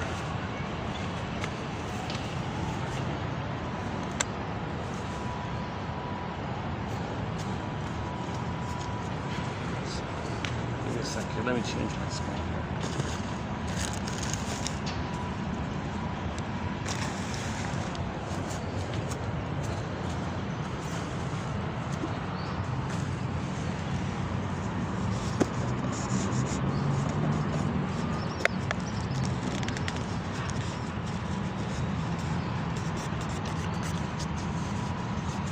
Well, I was telling you about my coffee cup. Does it show up here a little messy?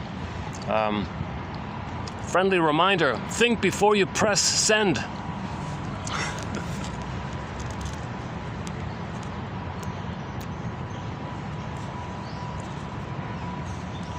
where are we?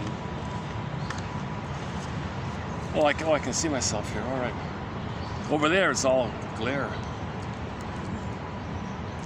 Okay, that's it, yeah. Oh, sorry.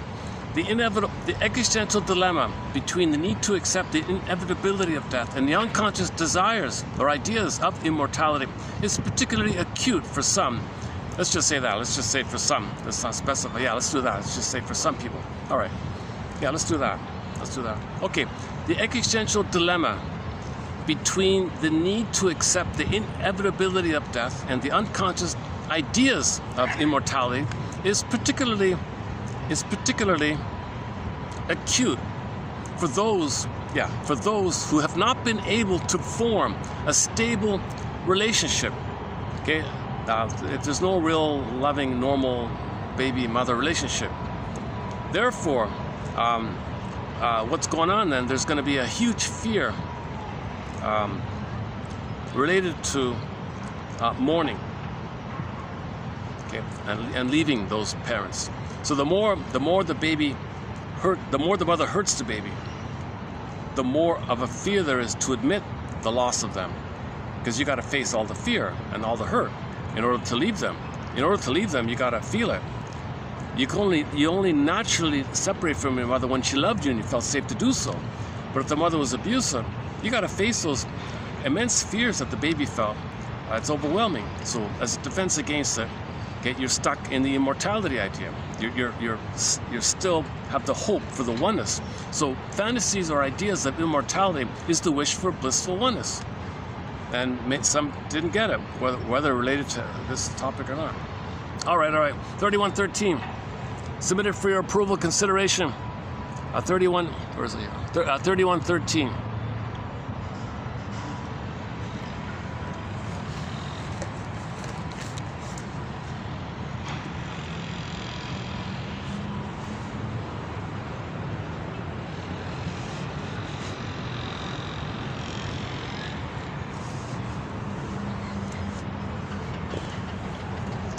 That's the first time I've seen the cats have a little conflict between themselves, the two of them, you know. It's always a little sad, huh?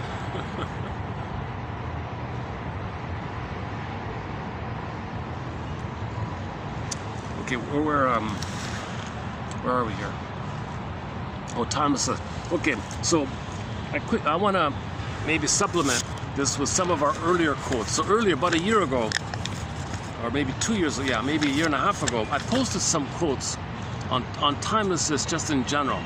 So it hooks into this topic on eternal, living forever eternalness. So let's zip through these ones quickly here. The once and forever infant, by virtue of being in the zero dimension of timelessness, stands in contrast to its time-limited twin, the ego. So the regular mind ego, the conscious ego, understands time, but the unconscious baby is in a timelessness. So the baby's in a state of timelessness, but when you develop your conscious mind, there's like a twin like that. So unconscious mind or unconscious ego, no time. Conscious mind, conscious ego, yes, there's time. And you want to build that latter one. Characteristics of unconscious mental functioning, i.e. the primary processes in general, include timelessness, i.e. eternity, timelessness, eternity, forever. Placelessness, i.e. infinity.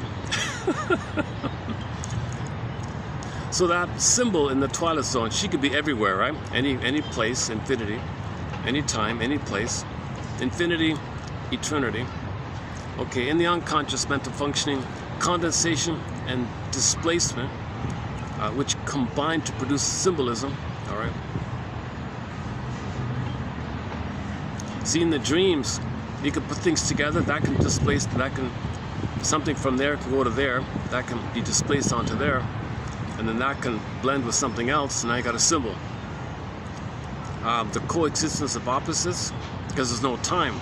At the same time, on another level, you can have opposites happening at the same time. That's why someone says something and they contradict themselves in the same sentence, like, because that's primary. Fantasy and reality, which can be understood as real and unreal. Yeah. Okay, so in primary mentation, it's Alice in Wonderland, topsy-turvy, up is down, left is right, magic mirror, hollow mirrors, now you see me, now you don't catch me if you can. Did you mean that? No, you meant that. You meant that? They can flip.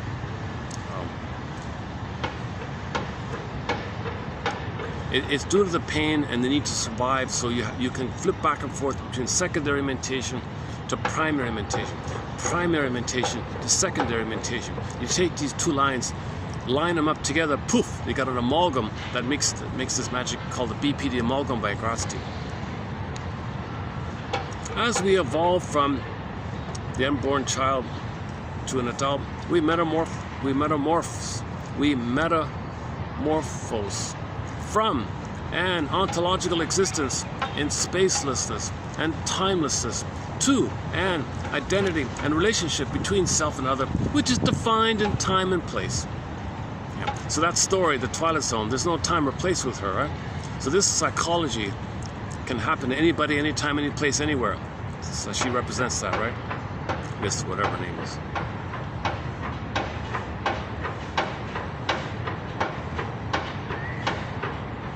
The passage from timelessness to timefulness. Whoa, timefulness, time full. Oh, full of time.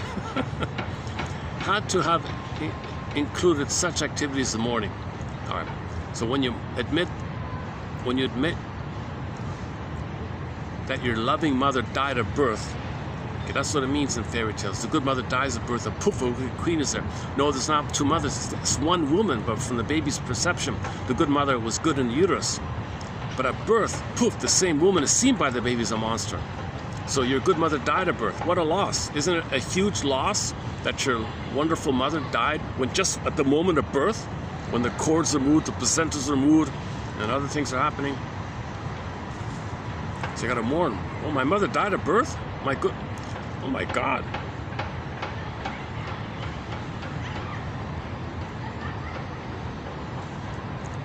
Okay, all babies need a good womb experience, a welcoming womb experience, primal union with the mother, intrauterine existence before the onset of delivery,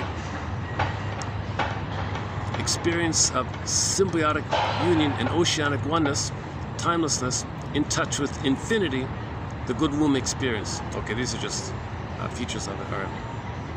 The recognition of time may be understood as a fact of life.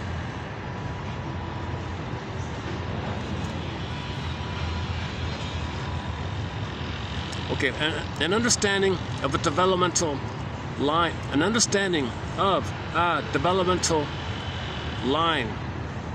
of time sense. Okay, an understanding of a developmental line of time sense, a sense of time, from childhood and young adulthood helps explain how experience counters an unconscious and conscious wish and false belief in immortality and culminates in midlife in a poignant, painful, monumental conflict between irrationality and reason that, more than any other, defines the mature adult and the essence of the human condition. Whoa, okay. Forgot about that. That's Colorazo. I'm reading from 28:14. Okay, what I'm reading here is 3 pages. 28, 13, 14, and 15. That's about a year ago, right? Really? 28? Yeah, done at this very spot. I remember doing these quotes right at this very spot. I remember. Okay, that's a good one. Yeah, okay. One guy notes, okay, Professor Hortocolis notes the unconscious impulse to merge with mother as one factor involved in the desire for the experience of mystical timelessness. Okay, the desire for mystical timelessness, okay. And he makes it very clear that unconscious anxiety influences the perception of how time passes. Yeah, if you're in fear, you don't know time. Time stands still, stuff like that, right? Oh, people spellbound and loved, no time, right? When people fall in love. When you're triggered to the oneness, okay, when somebody in the present reminds you of your mother, and you're triggered, called falling in love, limerence, love at first sight, spellbound, infatuation, the euphoric feeling, you lose track of time like that, right?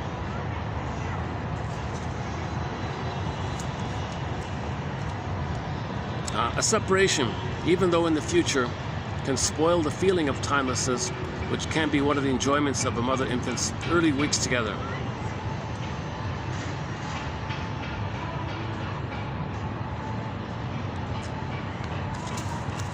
A journey into the psychic reality of timelessness. Our clients may come to us in their 70s or later, but with conflicts dating back many decades. The state of timelessness may either be a frozen state where ongoing life cannot be contemplated.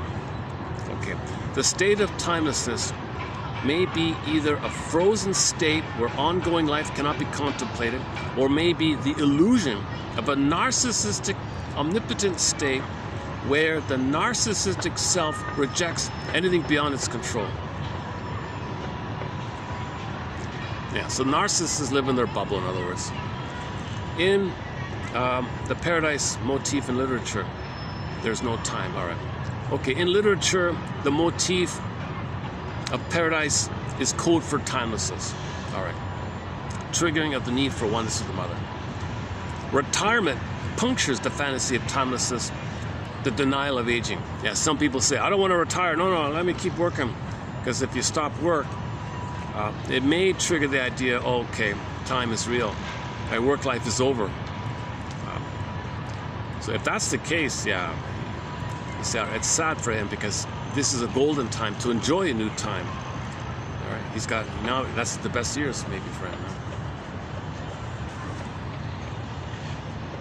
Enactments have the power to bring timelessness to an end. Links between present affects and fantasy and past memory. Okay, so in the present, if you're aware that you're going to reenact the past and the present, you can observe and discern what's in the past, what's in the present. The timelessness of certain unconscious infantile wishes. Okay, unconscious infantile, there's time there. Yes, that's what the Twilight Zone. So she had a need to suck in mother, receive mother's sweetness and love, right? So that woman, that femme fatale, would suck up the essence of the men. Okay, the baby wants to suck in the essence of the mother's sweetness, vibrational presence. The mother's presence, it's like an invisible quality. Yeah? So in the story, she would suck up the man's life force. He turned to dust and took the life force with the thing and put it in her sense. It was a trip. That kind of thing, okay, that's a symbolic of what the baby needs. The baby needs to absorb him, the essence and the presence. Babies need mother's presence, not her presence. Children need your presence, not your presence.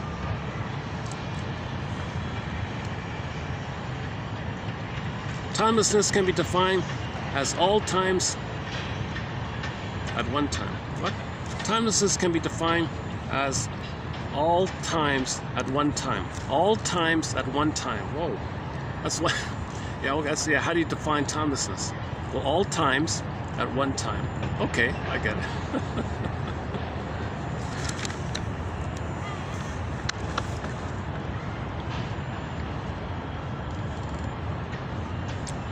A folie douce is a state of timelessness. Folie douce. Transference interpretations, bringing to light desires which have remained unconscious. To perceive ourselves as adults living in the present tense requires that we move away from the more pervasive sense of timelessness that suffuses any experience. Okay, yeah, that's okay. That's a good general sentence, right? To perceive ourselves as adults living in the present requires that we move away, quote unquote, from the more pervasive sense of timelessness that suffuses early experience. So the more you feel in timeless, that means you're more infused by the past timelessness.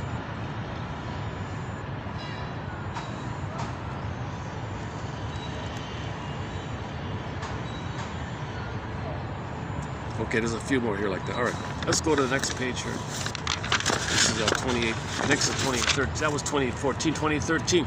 Omnipotent defenses. The retreat into timelessness as a reaction to the mental pain of vulnerability and loss. Okay, so if you're triggered, pain, okay, eat a cookie. You're in a blissed out, triggered phenomena that the cookie can trigger the time that you did have with mother, which was blissful timelessness. So they called it a food. Roger Gould calls it a food trance. You're in a trance. When you're in a trance, you don't really think about time when you're in a trance, right? So put yourself in a food trance.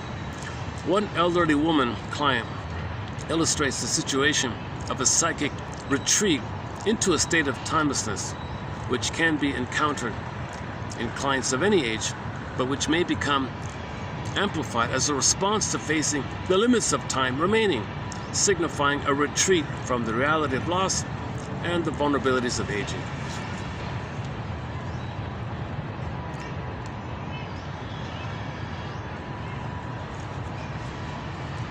Although she felt persecuted by accusations of failure, these had an unchanging, repetitive quality that was very familiar to her, and that I came to feel offered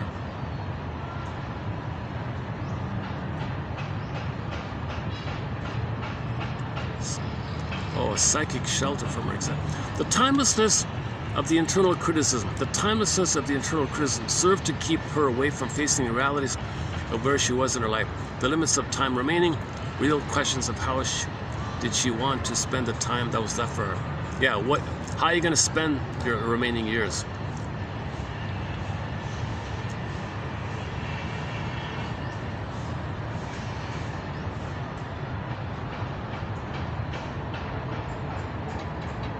Okay, the therapist said that maybe the therapist was offering some kind of shelter for her from her anxieties of the pain, so she can face mortality, something like that. So the therapist has a container idea. There was timelessness and an ever-present immediate quality to his concerns. So,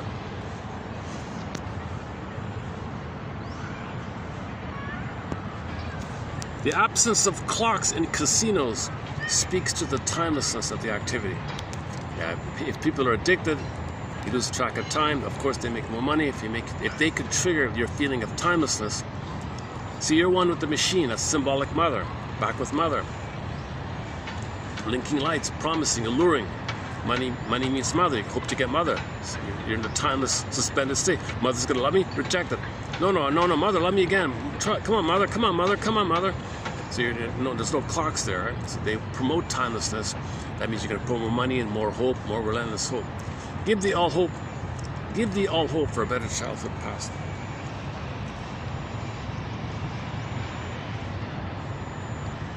Progress, moving toward the future, implies a different worldview than the timelessness of the unconscious, a core tenet of therapy.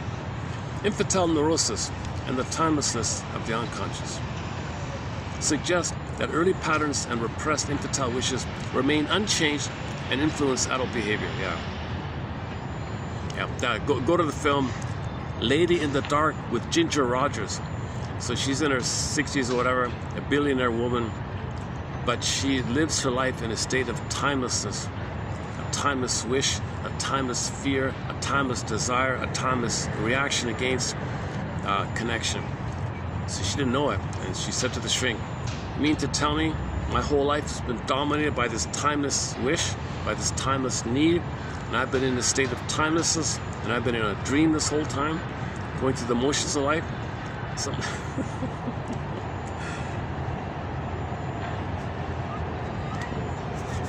where are we? I didn't preview this. Let's see. A perfect expression of the perceptual timelessness of the unconscious is to be seen when we do not feel ourselves growing old. You don't feel yourself. I don't feel old, or somebody might say, I don't feel old. Yeah, she said that. I feel like I'm 15. I feel like I'm always 15. Or what did she say?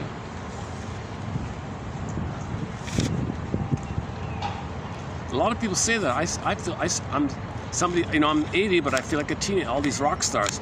I'm 80, jumping around on the stage, but I feel like I'm still a teenager.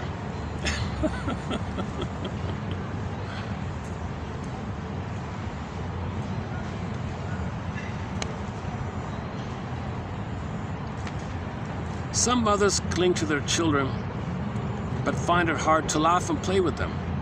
They seem unable to allow their children to grow and separate off as individuals because they have been unable to individuate properly themselves. Their options as parents are limited because of the development of constricted neurotic facades. Cruel or retaliatory impulses may, however, break through these defenses from time to time. So the mother's in a state of timelessness. She ensnares the baby in a state of timelessness. There's no play or whatever. Timelessness. Synonymous with the narcissistic oneness with the predatory mother. All right.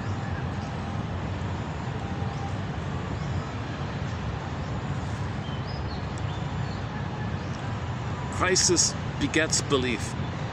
Crisis begets belief. So your crisis, your stress, your fears, okay, it's going to lead to belief in magical beings, imaginary companions, saints and angels and space visitors and spirits, all this New Age stuff, all this New Age thinking. Yeah, okay. Timelessness is sought in such different states as religious ecstasy, induced states, and daydreaming, i.e. primary process thinking. So timelessness is primary process thinking, the characteristic of timeless process thinking. After all, what are the laws of the unconscious? Timelessness, condensation, and no contradiction.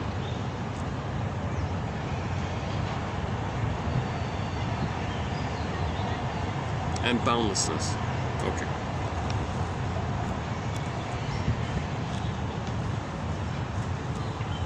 Okay, let's go to the next page. 25:15. What else here?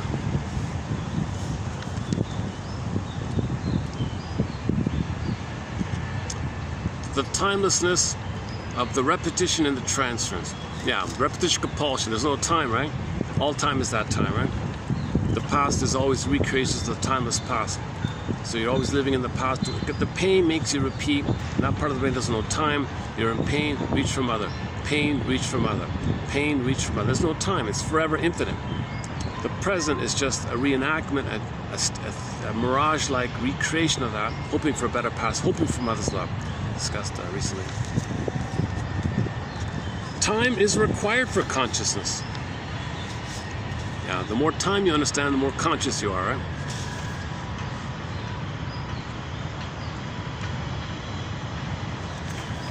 I like that first quote we posted here about the nectar, right?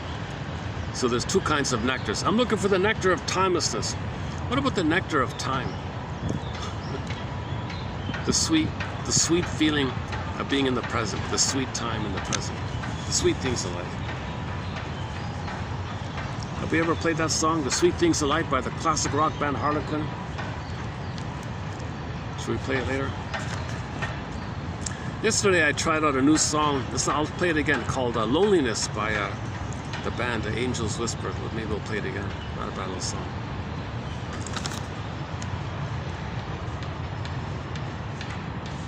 A curious aura of timelessness surrounds many case histories.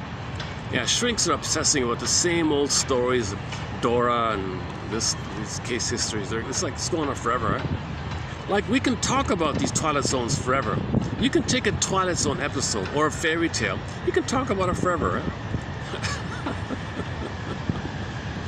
It's enduring, the enduring perplexity of existence. We're trying to heal from trauma. If there's trauma, there's no time. So we're trying to heal from trauma. All right. Free association enables the client to use words in order to come into possession of their history. The effect of a successful interpretation is to get the client out of the state of timelessness. The effect of a successful interpretation is to get the client out of the state of timelessness, of unconscious fantasies, current at the moment, giving new meaning to an item of the past and to open up a new perspective. All right, it's past, present link. Past, present. So you're doing this thing in the present because of the past. So make some kind of link there.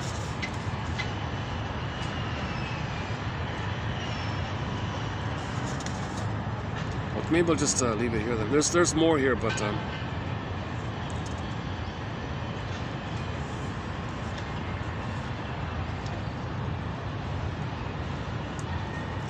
Dooley, 1941, explains the sensation of timelessness in certain clients as an attempt of the ego of the ego to ward off anxiety by denying the passage of time. Yeah. So you want to deny the passage of time. You want to deny that you're getting older. You want to deny it. There's anxiety there. So you just come up with that. You just focus on the sensation of past timelessness. It's pathological nostalgia. You're frozen in the past. Trauma keeps you there. You're afraid to live in the present. Living in the present without mourning means you got to deny your feelings of the hurt, which you can't do. You got to admit the hurt. The truth will upset you free. The greatest hurt of all, mother failed me. You need an emotional knowing of the past to be free. All of the joy for which you pray is 100 tears away. There's got to be some kind of mourning work where you now feel what you couldn't have felt. But first you got to have an interpretation of it. Psychoanalysis looks for an egg in a basket that's missing.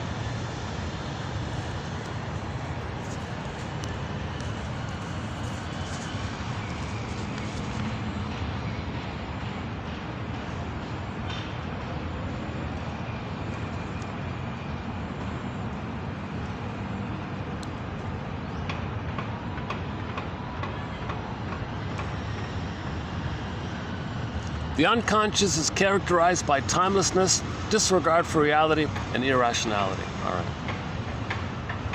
By disassociating himself from his usual spatial surroundings, he deliberately does in action what the unconscious does in dream work. Whoa.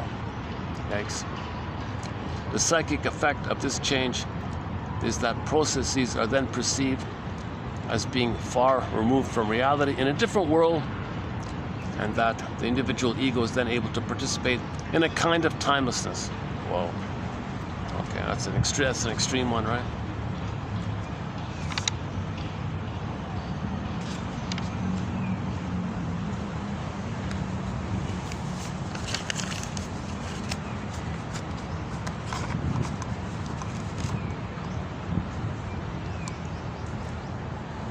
Okay, maybe I'll take a little musical break here for a second. Let's take up the Sweet Things of Life. The Sweet Things of Life. It's an okay. I don't think I've ever played that one. The Sweet Things in Life. Okay, let's just stick with the loneliness. Here's a song called. I just discovered. Wait a sec. Let's get the phone working here.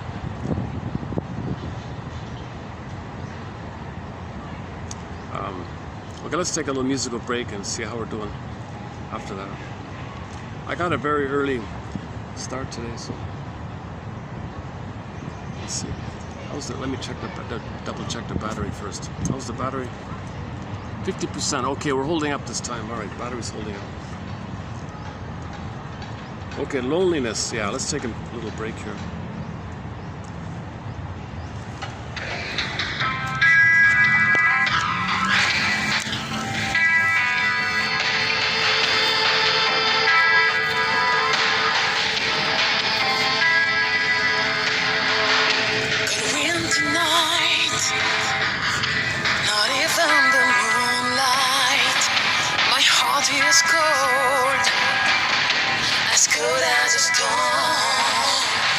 Inside this empty house, no one to talk to, not even a ghost. There is no one around.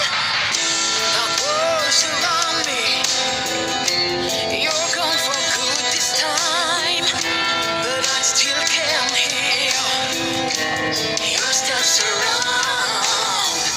I try so hard to forget your presence. Long and lonely nights seems to be my sentence. You're gone like a thief on this good winter night. You left a broken heart, shattered by the pain. Ever since I called your name, but all that I can hear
So back to the Rod Serling closing narration about if the woman's narcissistic, keep in mind there's some kind of quality of timelessness in her and an insatiable need to siphon and be like that femme fatale and get supply from others. So he said, watch out, otherwise you'll turn to dust like that guy in there.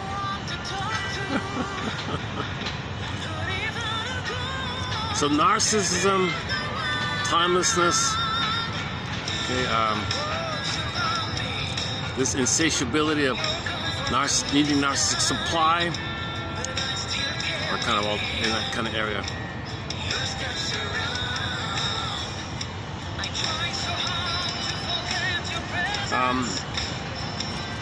I don't know if I've included or not, but there's one quote in the pipeline about something about women really control things using men. So that may be the Twilight Zone. I wonder if there's a little reference. If that's the case, can we link it to that episode?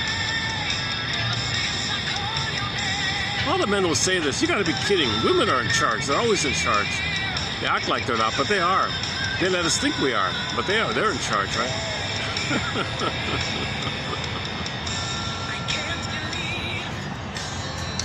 It's the end of the story. Even if deep inside I'm torn by the worries, I'm hanging on to my face. I know I will fight to the death. The telephone not ringing anymore. I'm sitting in front of the fireplace. The dancing flame of the candlelight reminds me that you're still under my skin. You're gonna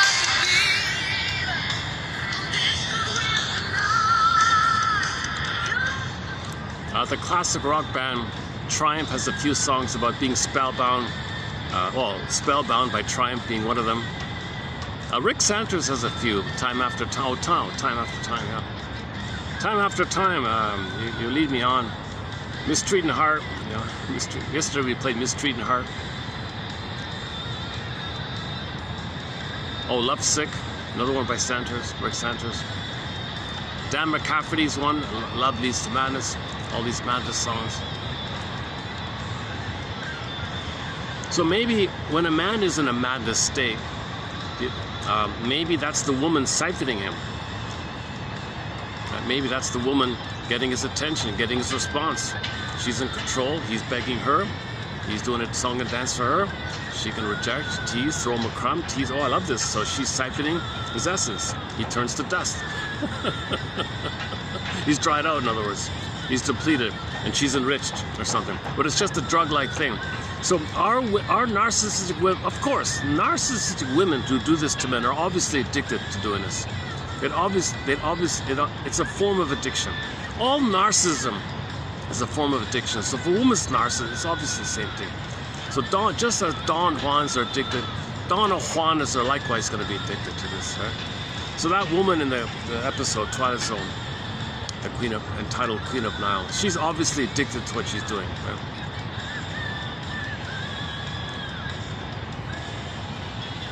It reminds me of that the Jim Henson, the Black Crystal one. Give me the essence, and just sucking all the time. And you hear people talk about this emotional vampire sucking all the time. And this is only spoken about in an acceptable manner through science fiction and horror films. Vampire sucking. That's just symbolic. It's symbolic for the psychological dynamic that a man or a woman, let's say, wants your supply and attention, admiration, where they don't care about you, but they love your attention. They love your efforts. They love your attention. They love your song and dance, and they play cool and aloof. Throw you a crumb to keep you hooked in, and then when it's finished, okay, you're depleted. You've turned to dust.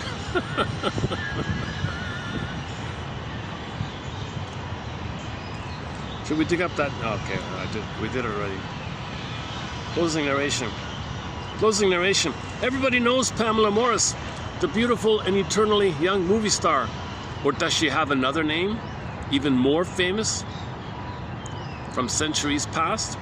It's best not to be too curious, lest you wind up like Jordan Herrick, a pile of dust and old clothing discarded in the endless eternity of the in the endless eternity of the unconscious. When he says in the endless eternity of the Twilight Zone, he means the endless eternity of the unconscious. It's no timelessness. All trauma related to the child not getting his need for blissful oneness, it's gonna come out and it's gonna be expressed in these kind of things. The woman being a femme fatale, somebody being narcissistic, somebody wanting obsessive fantasy in the afterlife, the billionaire having 100 kids, whatever, or the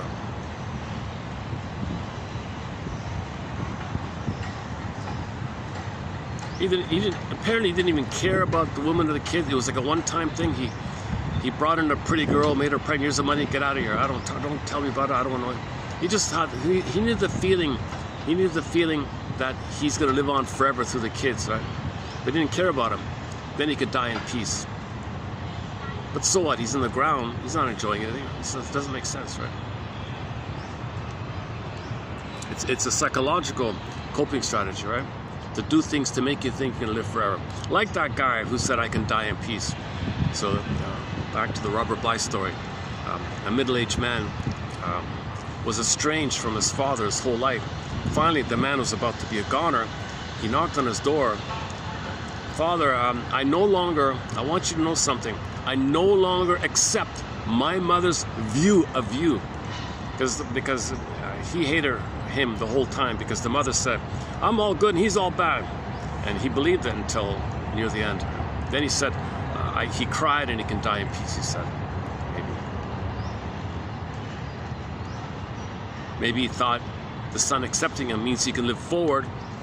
That's a stress release. He can relax, right, or something. He can die in peace or something. Maybe he's holding on for something to let him feel that. I don't know.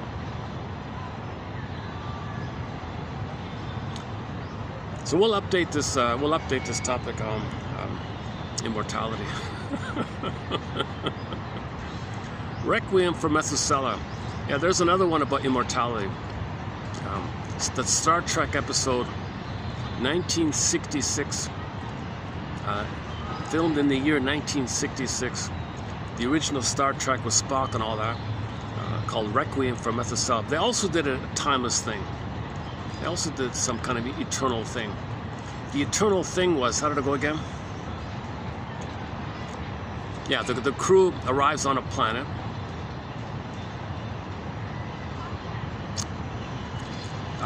And on the planet is a guy named Methuselah. He's a symbol of the forever need for oneness, the forever need to be one with the mother. So the guy in his current incarnation on the planet was Mr. whatever his name was, I forgot, some scientist guy. And he was building a robot woman. He was trying to build a perfect, most perfect, Agnes, beautiful robot. There's a difference. He wanted a beautiful Agnes, right? Twilight Zone, he didn't know it. He attacked her, right? He wanted a perfect woman. So this guy wanted a perfect woman who would read his mind, understand him, play with him, and do everything he needed, whatever his developmental needs were. He was trying to create that thing that was going on, because he never had it, right? So for thousands of years, boys are not getting, and girls are not getting the blissful time with the mother. It's part of the plunder system to break the bond, and that's the eternal. I mean, that leads to the eternal, enduring issue that's symbolized in that episode. Okay, so this guy, what's his name again? Oh boy. Whatever that guy's name was, let's just call him Professor something.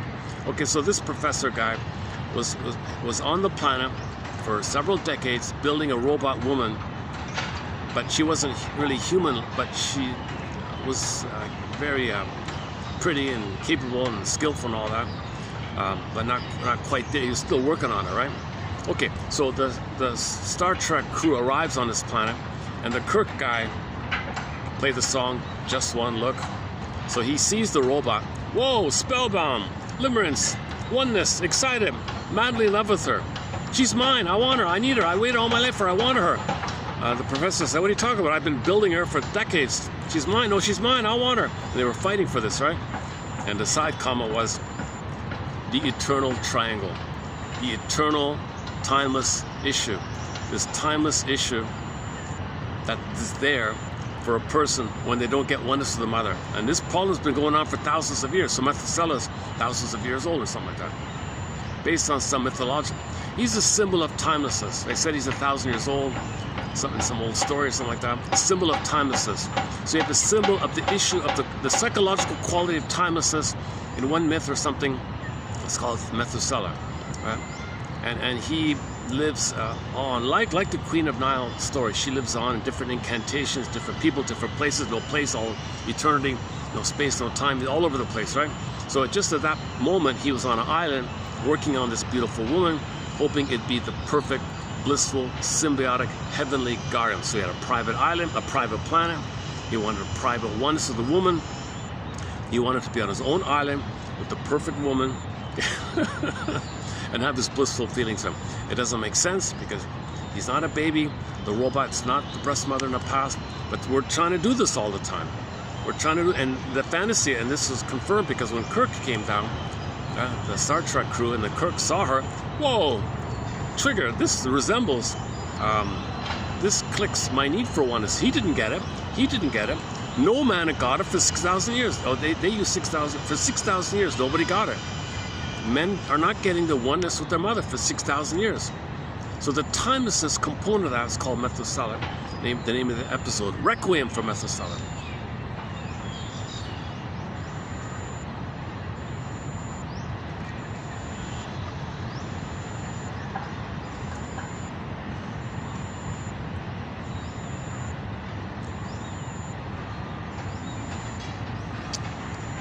Everybody knows Pamela Morris, the beautiful and eternally young movie star. Or does she have another name, even more famous from ancient centuries past? It's best not to be too curious, lest you wind up like Jordan Herrick, a pile of dust and old clothing discarded in the endless eternity of the Twilight Zone. So this is an enduring, constant thing we're dealing with.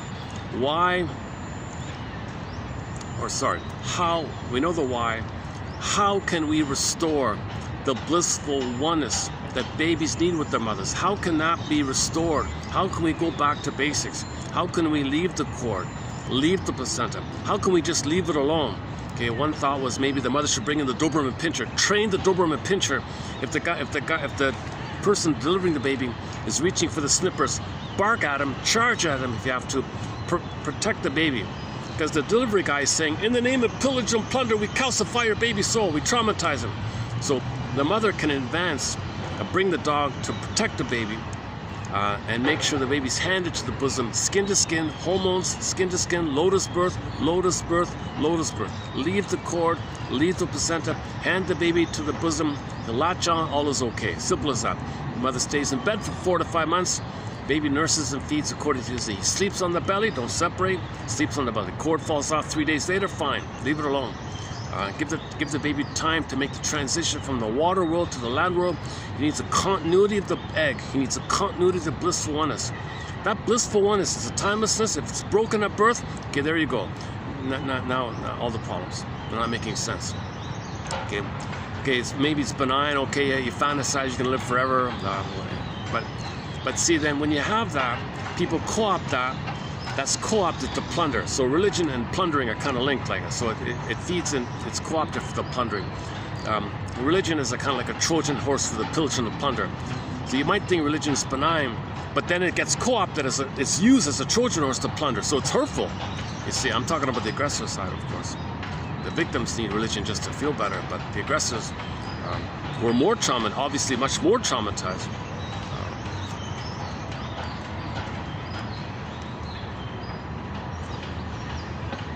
Less traumatized people are just don't hurt each other, just stumble around a little bit. But the more traumatized people, whoa, they got a timeless demand for mother, but that demand became filled with oral greed and oral rage, and it becomes destructive. L-I-V-E reverses E-V-I-L. It's destructive like that. So how do we go back to the basic? How do we go back to our basic common sense? How do we go back to something basic? Okay, look at the cat. The cat has a kitten. The kitten meows. The mother responds. Baby cat says, "I'm okay, you're okay." I'm okay, you're okay. Humans, babies are screaming. Mother dies her instinct. Bond is broken. Baby says, "I'm not okay." And when he identifies with her, he says, "You're not okay." All these problems.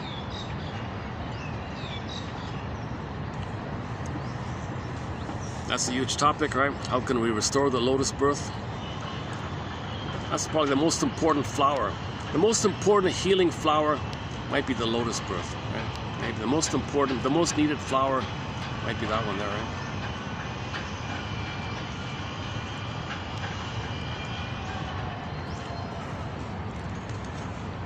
And part B of that is stop this nonsense. Now, one theory is if the mother's on the back and the legs are up, the gravity's pushing down. The baby's having a struggle coming out. So he's losing oxygen, having a battle inside. Now the prototype thinks everything's jungle and fighting all the time. Because he's still fighting, he's still trying to master that, trying to get a better outcome for the canal time. One theory, Johnoff's theory. Or at the very least, he's stressed out and vulnerable to birth trauma. And then there's birth trauma because he was too weakened by the prenatal stress in him. Then when there's complications of birth, then there's a greater chance of birth trauma if he's already under stress in the uterus time. And then your obsession with timelessness. And to religion fills in that. Religion then functions as a Trojan horse, a front for the pillage and the plunder, right? Different ways of saying it. Religion is a tool of the plunder system, a Trojan horse for the plunder system, or like a sales pitch for it. Or when some advertisement appeals to your unconscious needs, it's powerful, right?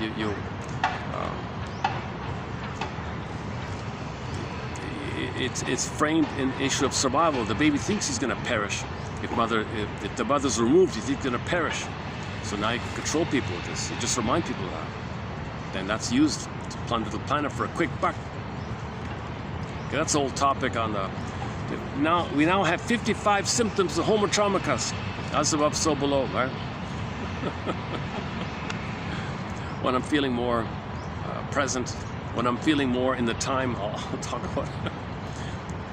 I'm feeling in it, yeah, when I feel this way, I feel a little more in a state of timelessness. Luckily, it's Wednesday afternoon here. Yeah, the school's not out yet.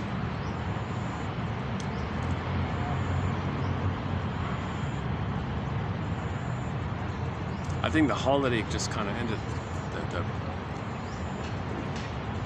We're in between holidays, so there's this little window, there's a breather here.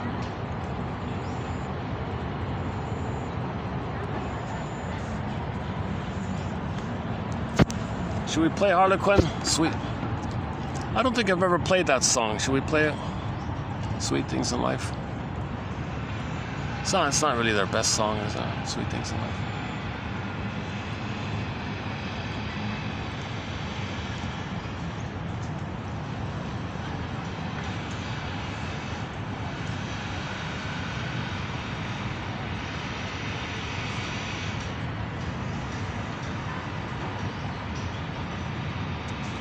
Oh, hang on a sec.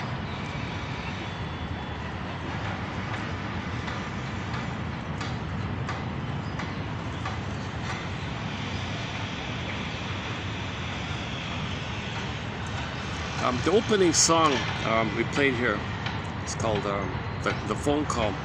These guys, this band, Angels Whisper, there's a short little like a sales pitch on their end. They want to be booked for venues and things, right? So here's their little sales pitch clip. Hang on a sec. They used that song in there. Let's see. Where is it? Oh, hang on. Oh boy. Videos. Corporate. Oh, here it is. Corporate event. Yeah, Angels Whisper. Angels Whisper. Corporate event. Is that the one? Here's their sales pitch. Yeah. Okay. Is that it? Oh, of course, the ads. Oh, the memories. Yeah. Hang on.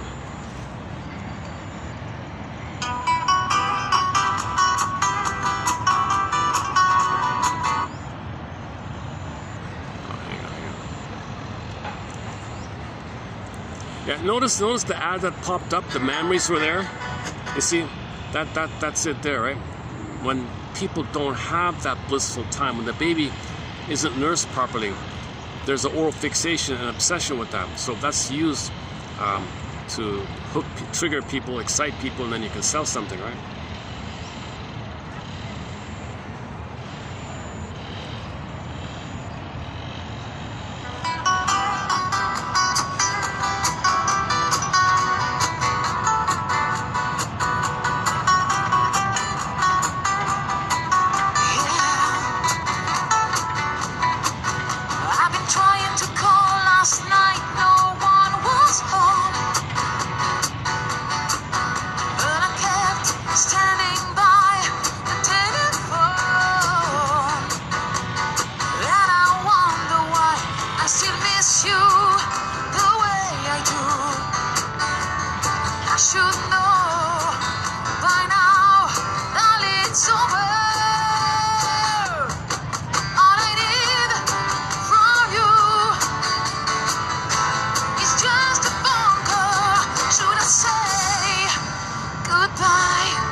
That's a nice.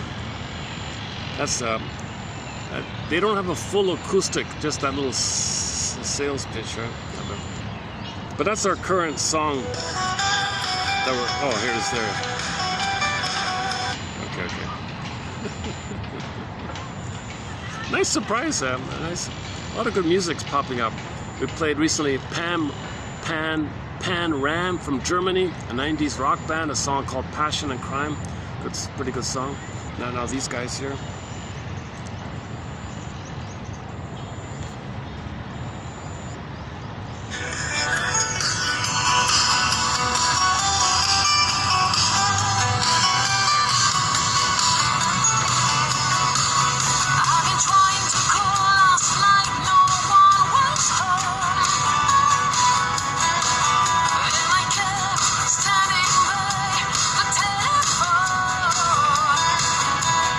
Yeah.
we doing? Yeah.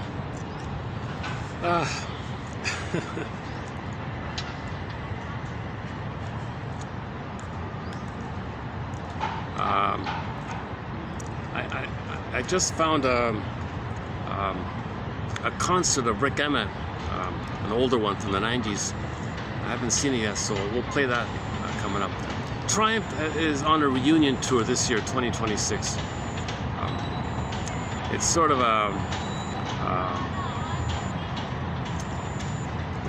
the main three are there, but they have three colleagues to kind of back them up. So there's like 6 of them. They call themselves a 6-band trio or something. So they're all going to, the younger 3 are going to support the older 3. Or the regular older 3 will be there. And you got these 3 seasoned younger ones that are going to help them out. Some interesting setup. So it's yeah.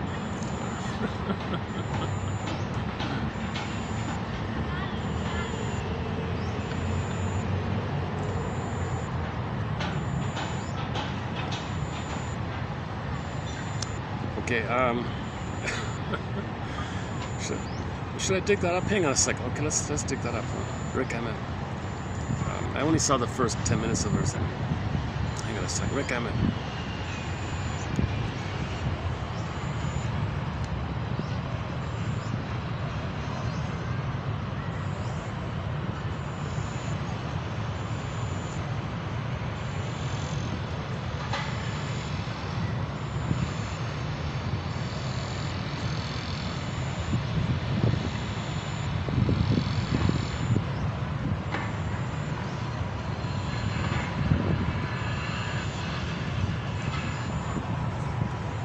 Is that it? Los Angeles. Oh, that's not it. 87. Oh, that's not it. Hang on. Is that it?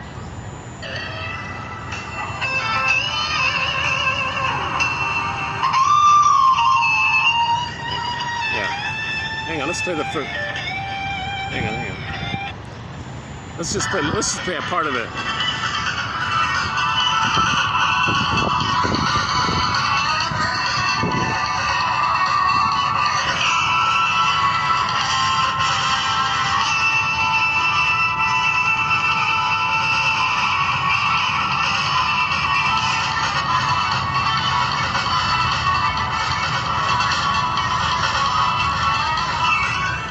So this is after he left Triumph, he was a soloist, and then this year they reunited. So this is 1980.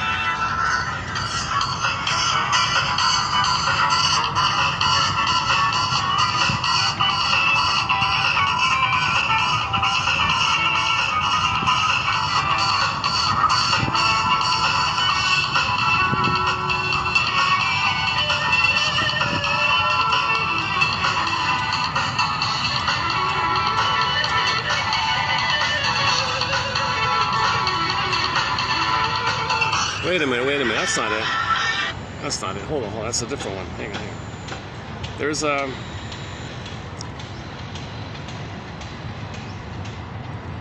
oh, this is it. San Antonio. Here it is. Let's play a bit of this. 1999.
You know, you could even argue that song there, Lay It on the Line, could also be applied to the femme fatale.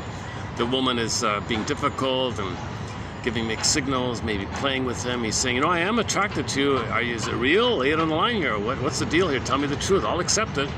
But, you know, don't play this game here. So he's trying to stand up for himself, but he's trying to he hopes the girl will love him, but she's playing games with him. So this song's about that confusion. But ultimately he's saying, you know, there's a limit to this, right? So he has some esteem to say no to this, you know. That's one of the biggest hits, Laying on the Line, yeah.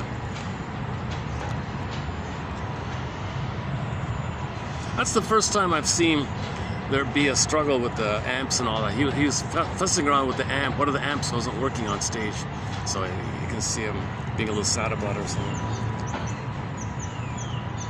That was 99, right? And there's another 99 one. Yeah, in Toronto. That's also a good one. Yeah, he was a good form. Yeah. Okay. Weather reports. Dave Chappelle. Here's the song Passion. Oh, here's the Pam Ram song. I should just wrap it up here. I sometimes linger like this. Maybe a part of me just wants to relax, and I'm indulging a little bit.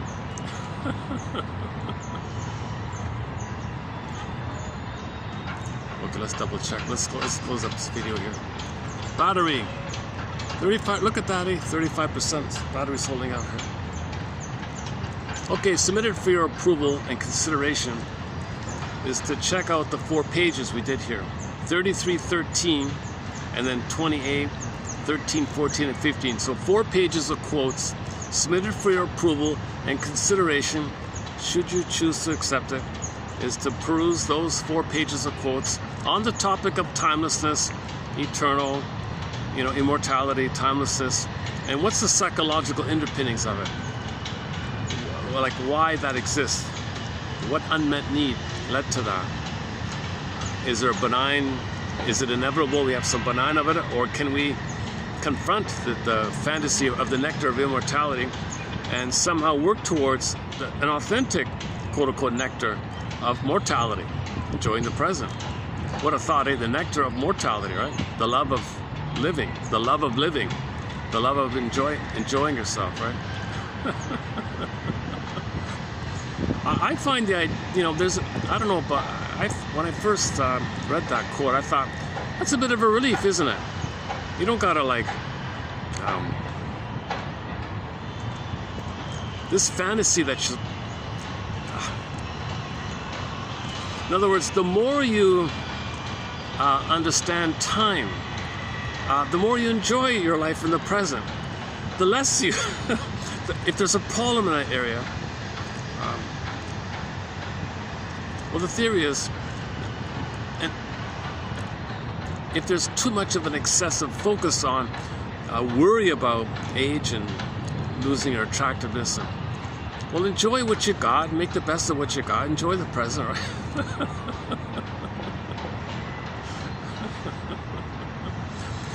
Submitted for your approval consideration. All right, good luck to the Triumph Band this year. So they're in their 70s. They're going to go on stage after 40 years, whatever. So the last time they performed was whatever, early 90s, late 80s, early 90s, and now in 2026 they're going to go up there with their walking sticks or whatever. I'm just kidding. I'm sure it'll be fine now.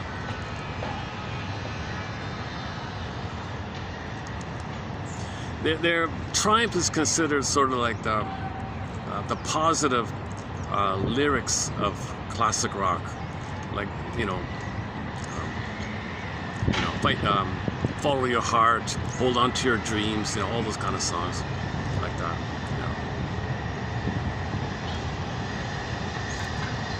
I like their song "Young Enough to Cry" on the 3rd album, Just a Game album. "Young Enough to Cry," that's a good one. "Tears in the Rain" is good. "Mind Games" is okay. "Spellbound" okay. Lay on the Line, yeah. What else?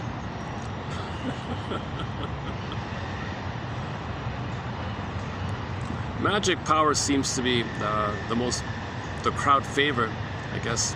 Oh, fight the good fight. Oh, that's okay. Yeah. You know, that song, Fight the Good Fight, what he means in that song, if you look at the lyrics, what he means is self-awareness. That's the real fight. That's the good fight. Searching for self-awareness. Fighting against your ignorance and searching for the real understanding about yourself. Like if you're going to make the transition from timelessness to time, that's fighting the good fight. Searching for self-understanding and healing and understanding, that's fighting the good fight. He means this in this inner way. He's talking about an inner thing like that, right? Like searching for inner truth, that's fighting the good fight. Searching for honesty, searching for your feelings, that's fighting the good. Searching for how you're afraid of feelings, that's fighting the good fight. That's what he means like that. Okay, I'll see you in the next video. Oh, the quotes below, yeah, hang on a sec. The quotes below, I've discussed in preview already, 3179. So we discussed that already. So there's some good ones in here as well. Oh, the TV show, yeah, some from the TV show. Okay, we have a couple from the TV show, Stoney Burke, one from Room 22. Oh, here it is here. Woman conquers the world through the medium of man. Oh, there it is there. Yeah, woman, that's interesting. Woman conquers the world through the medium of man. So we'll see if we can follow up on that kind of thing.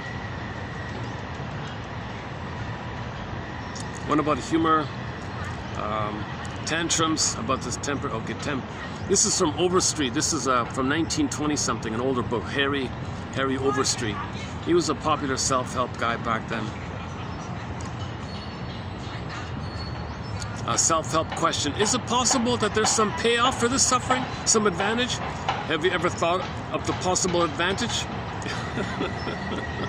So it'd be dysfunctional, at least on your own self, and at least identify your quote-unquote petty advantages.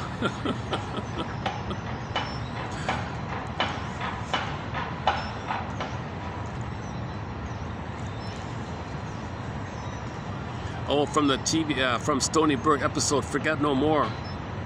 I used to think what was in the past didn't count, but now I know it's the only thing that does. Yeah, look at that, eh? So I used to think that what was in the past didn't count. It's over. No, that's what counts. If you didn't process that, accept it, assimilate, that's what counts. That's the only thing it does. That's what's driving you, living in the past. So she had an issue with grief, I think. She was living in the past all the time. So the past fear. And the other one from the Stoney Burke show is, quote, some people have to find ways to make themselves feel important. Yeah. Oh, the film Blue Angel. Oh my God, yeah. This sad story about Professor Umrath. Yeah, so Marlene Dietrich in Blue Angel was a bit of a femme fatale. And this poor guy, talk about filters, this poor lonely professor had a minimal interaction with the showgirl or something. She flirted with him a little bit, and then he was in love with her and spellbound with her. He couldn't leave her. He attached like a child to the mother. She had other boys and boyfriends. He ignored her, but he died a pitiful, lonely man, right? So this is a huge filter. He couldn't see the reality that she is not going to love him and be with him. But it affected his job, and he had problems, and so he turned to dust. So yeah. So this would be an example of the closing narration of that Twilight Zone episode. Watch out for femme fatales, otherwise you'll turn to Professor Umrath. What's his name? Umrath. All right. I'll see you in the next video. I'll see you in 3180. And we'll continue adding quotes to our various threads. 62 topics on the go. Actually, timelessness is actually a specified topic. I only have the 3 pages. You know what, come to think of it, those 3 pages on timelessness and the new one here on immortality, that'll be 4 pages. That's an undeveloped thread. It's going to be a chapter in this collection.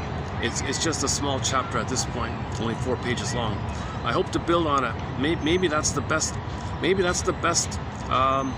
Maybe that's the most accessible way to think about healing. Confront this issue of timelessness, you know, so you can accept time. And if you get glimmers of accepting time, you're going to be yourself. You're going to live the love in the present, love in the feel and live the love in the present, like that. All right. May the psycholytic perspective be with you. Thanks very much. I'll see you in 3180.